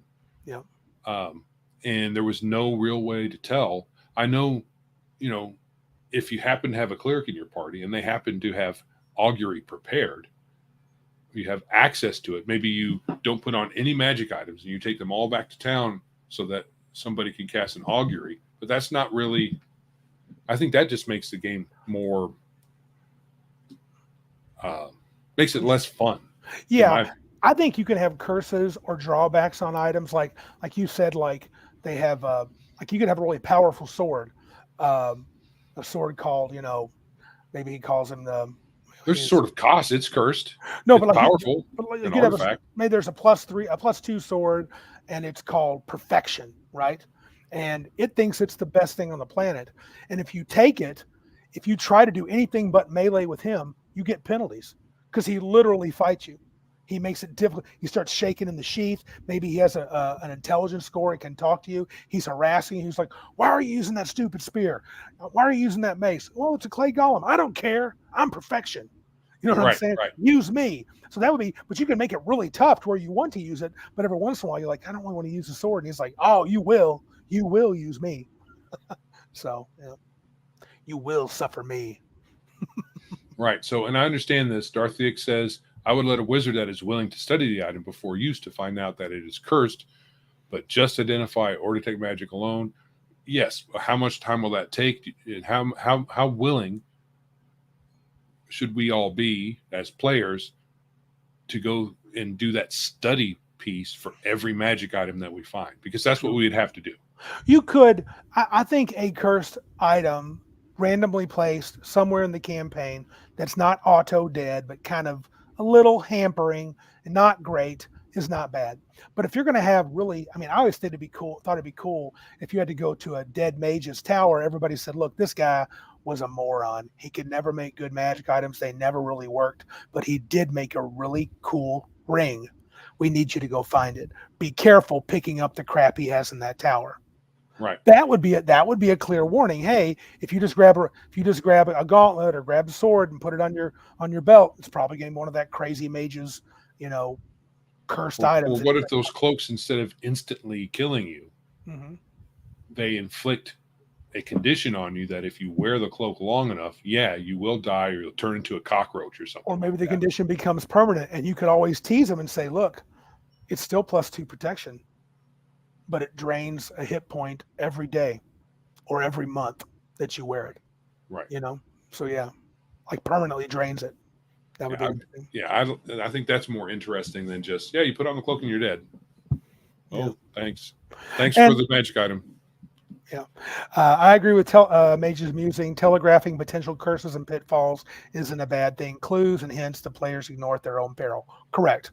If you drop pretty good hints, don't be too vague. Or if you set it up, like I said, with that tower of the bumbling wizard, then if you're going to go do that adventure, hey guys, most of this loot we're not going to be using. Look for the ring of power, and that's all we're getting, right? Because we don't want to be stupid. And if you are going to try it, then you better be careful. And maybe there will be a nice weapon in there, but you're going to have to test them and do. What if that cloak of poisons killed a wizard or some adventurer or some person, and that person now exists as a ghost? Yep. But every time the ghost comes up to you to try to warn you. But every time the ghost comes up to you, you run, or you never try to talk to the ghost. Maybe the ghost has even figured out how to possess somebody to scrawl on the cloak a warning message. But then all you do, you see, hey, there's a cloak there. I had to put it on. Right. Okay, then. Well, then maybe you deserve it. I think I can see ways of doing that. That lessens the severity. But not like, hooray, we defeated the dragon. Oh, look, 3 out of the 6 magic items are cursed. Suckers. Yeah. That sucks, yeah. Anything else for about weirdness for magic items that you had? No, I don't think so. I think we covered all of the points here. I wanted to make sure we tried to do a leaning in part where that's where I suggested where the PCs can take this and run with it with saving the things, giving them to NPCs, which back in the day, you give an NPC a magic item, the other players at the table will murder you, maybe even in real life. What are you doing? Our long-lasting Greyhawk campaign, I think we ran mostly after you'd gone to the military. We had some high-level characters that gave their henchmen and allies magic items, but I mean, they were, we were so loaded down with gear, it wasn't a big deal. If you give your henchman a +2 sword, +2 armor, you already had sweet +5 plate and all the other goodies. So, yeah. So this used to be your favorite cursed item to give out. It did when I was young because it was funny for exactly what Elle said. A girdle of sex change is funny when the dwarf suddenly sprouts boobs. Yeah. He used the T word, but that's okay. All right. I think we can move on to your quick hard target. Do you want to do that one even though it's 9, 17, 18? Well, it's supposed to be quick, right? It should be. We're going to hit it hard and fast. Yeah. Hard and fast. Okay. Go with it. Chaotic neutral alignment. The alignment of champions. That was not what I thought you were going to say after saying that. It's the alignment of stupid. Yeah, but it used to be the alignment, right? Yeah, everybody wanted to be chaotic neutral because I can do whatever I want. Yeah. So there's I've got a little definition here I got from someplace. They describe, it's from that article, chaotic neutral, the definition. Now, this is somebody from a website I just found. I was looking around. A chaotic neutral character is an individual who follows their own heart and generally shirks rules and traditions. Although chaotic neutral characters promote the ideals of freedom, it is their own freedom that comes first. Good and evil come second to their need to be free. Examples of this alignment include many barbarians and rogues and some bards. That's not how our characters played that exactly. Chaotic neutral was always, I do what I want when I want. Right. At the moment, whatever I feel like, if I want to be an evil bastard, I will. If I want to say, oh yeah, I'll help the town. You're going to give us 1,000 gold pieces up front to go kill the dragon? Sure. Take the 1,000 gold pieces and head out the other way. I mean, it's like, oh, well, help me out. I needed that 1,000 gold. Yeah. Chaotic neutral was one of those. And I've heard people say chaotic neutral is like, you're totally crazy. You're an insane character. I don't know about that. Well, depending on which version of chaotic and neutral you read, Mm-hmm. you can seem insane because neutral is supposed to play both sides, depending on which version of Sure. D&D you read, instead of just being, I do what I want. Right. This is I do what I want on steroids. Maybe I don't even know what I'm getting ready to do. Right. Gonna roll a die to see what I Because what that I was actually the way it was described at one point. yeah. Chaotic can mean that you don't have a pattern.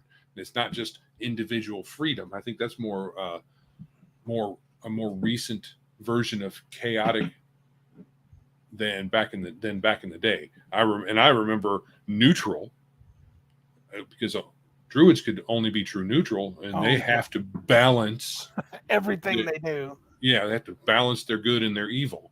Yeah. So if you go back in the day and you're balancing your good and your evil in a chaotic way, what does that even mean?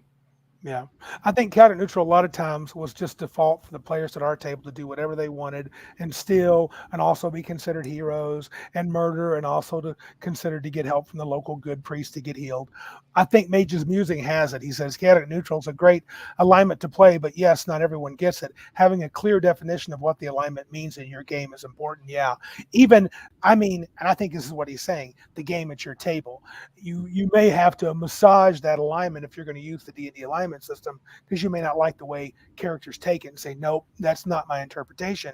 You are all about your own personal freedom, but being neutral means you're not inclined to go out of your way to hurt or help anybody in particular. I mean, you're not looking to cause trouble or to risk your neck for just anything, especially if it affects your own personal freedom. But I don't think it has to be. I'm crazy and I just do random stuff all the time, maybe good, maybe evil. That's kind of weird. I think it's just you look out. I always thought it was kind of the alignment of not the alignment of mercenaries. They might be more lawful neutral, but some mercenaries can be chaotic neutral, I guess. It's right. If you say chaotic just means freedom is more important than rules, I can understand that. Mm-hmm. More than you never know what you're going to do. Mm-hmm. What chaotic might mean. But in practice, most of the time when someone is playing a chaotic neutral character, it means they're as likely to stab you in the back than as not. Yeah. Because if it works out for them to stab you in the back, they're fine with it. The problem is, for me, most people aren't chaotic. Not really. I mean, most people have their own set of norms that they follow. Yeah. So most people are going to be lawful to some degree. Maybe not necessarily following the laws of the land lawful, but they don't just get up at 8:00 this morning on one day and then the next day get up at 10:00 just because. When they have a job to go to. I'm just going to give it 10:00. Why? Because that feels good right now. You have a job. Who cares? People don't do that. Not very often. Our stream is talking a lot about Palladium's alignment system, and I think I agree theirs is better than D&D, but I brought this up because a quick hit, and I don't want to spend all day on it. L was like, oh my God, here comes a long part of the stream. We're not going to let this go long. No. We just had the idea that chaotic neutral for us was an experience that we kind of want to forget. So even now I twitch a little bit when someone says I'm playing a chaotic neutral character. I'm like, oh God, here we go. But I know it's not the same. A lot of people just take it as personal freedoms. And Mage's Musings makes another good comment. I think he's had enough good comments for one night. Hold on, that's Flady. Let me see here. Major says, a lawful good can be crazy. Mental imbalance isn't defined by alignment. It's a moral compass, not a mental health indicator. I would agree. And that's you further defining things. Yeah. Thing is, though, it depends on what your mental illness is. Sometimes your mental illness makes you not follow a moral compass. Yeah. So they are two individual things. Killraven may have had the experience we did. Chaotic neutral was usually just used as an excuse to be a douche. I eventually lumped it in with the evil alignments as forbidden in games I wanted to be serious. I am not a fan of any kind of evil. Chaotic neutral I can deal with if you're not going to be a dick to the party nonstop. Mostly Evil though, I don't care to have evil characters. And I know some people already said they love lawful evil and stuff. Nah, you can keep that. I know Max at Legion of Myth says he likes lawful evil. I do not care for that. Because I want the characters to be heroes. I've got plenty of evil crap in the monster manual and evil machinations. Plenty of evil to fight. Yeah. But I get it if people want to, take a walk on the dark side. But chaotic neutral, yeah, was kind of a poop for me. Indeed. All right. Okay, so I think that's all we need to say about chaotic neutral. Don't do that. Don't do it. Don't do it. Yeah.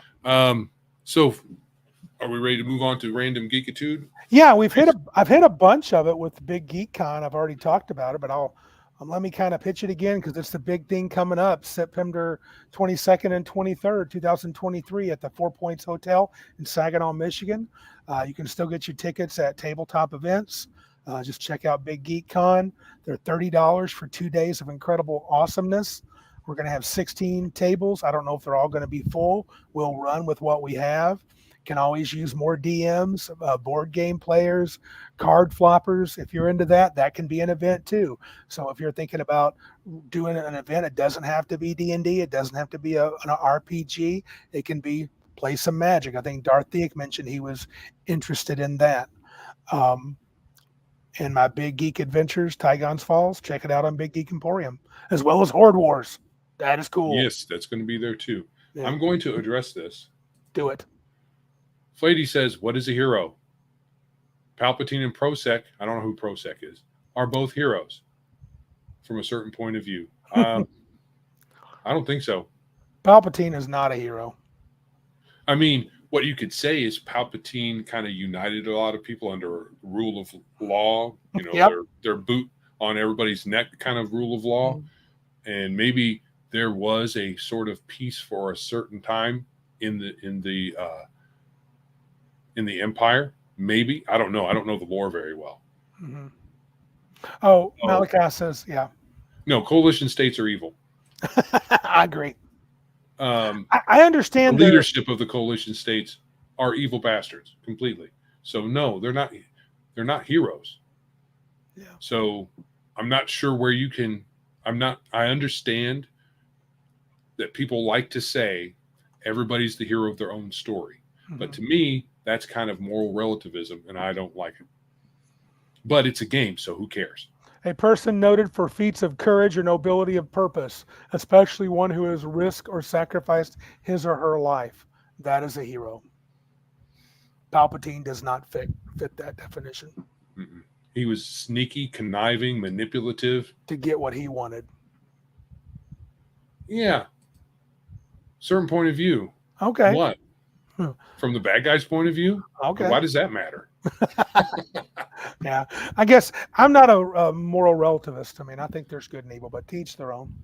Right. I'm more of the idea that there are some objectively good and objectively evil things. So, the coalition helps you possibly, but you pay for that protection, Legion. Yeah. Yeah. By not being allowed to even read. And my character can't have comic books. Shh, but he has some. Nightlight has comic books, quite a few hidden away.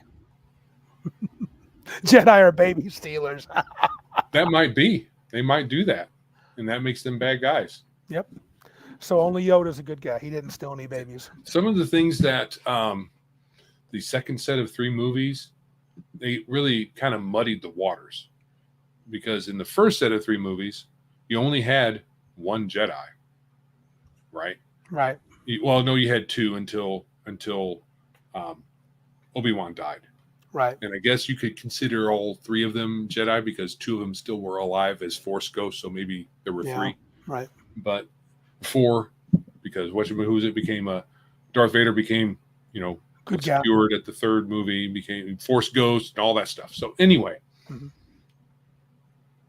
It was pretty clear cut. Mm-hmm. Right.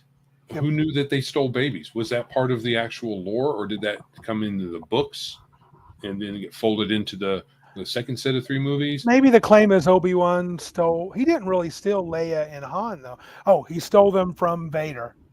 I guess that's the argument. Maybe. Oh, how evil was that? Okay, but I could say that. No, I would. I mean, yeah, homicidal maniac. Yeah. Yeah, Yes, so if they Jedi do stole. steal babies, that's not good. And I guess you could say Qui-Gon Jinn stole Anakin. Didn't steal, offered it up from his mother. So, but maybe they know more than we do. I'm not a Star Wars guy. I don't know all the Yeah. extra lore. I know the movies, Just, and that's about just it. being a Jedi doesn't make you a good guy. Being a good guy makes you a good guy. Mhm. Being a Jedi is separate from that. Yeah, I agree. Oh, Jedi took parents, because Killraven saying Jedi took parents from the parents in the Republic. Okay, That's where they started going down the path of bad. That's probably why they ended up. That's why you could say that ultimately led them down the wrong path. Oh, probably. I don't know all the ins and outs, but that probably is a good indicator of them not being good people. Killraven says out of fear of what they would become on their own. Fear is leads you to the dark side. Who does. said that? Ooh, Yoda. Yoda. Yeah. All right. Anyway, that's all I have for Big Geek Con and my adventures. So, One Magic Bean, what is up, dude? Are you guys podcasting tomorrow night? Thursday night. It should be 2 weeks from the last time. Are you guys doing your what's it called? Big Geekapalooza or whatever it is? I got to check it out. Let me get to my Twitch account. Are we though? Are we taking? Is it a joke? It seems like lots of people are saying they're baby stealers. So is it a joke? I don't think it's a joke. No, I think they're serious about it. Yeah. I have a question though for One Magic Bean, Geekapalooza podcast. It's 2 weeks from the last time you podcasted. Are you guys doing it? Thursday, yes. Sweet.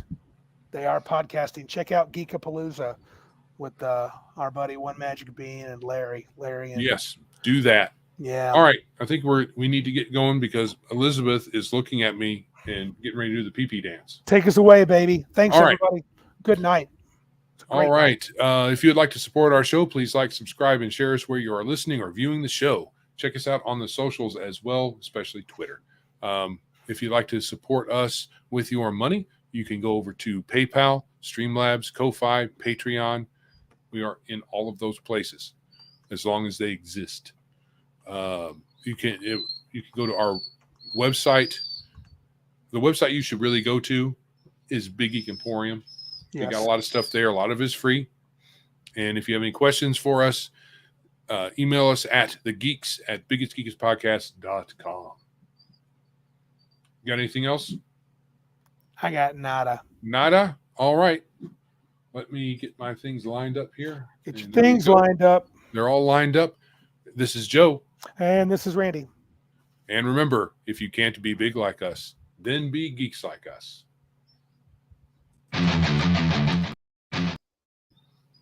What? Come on, dude.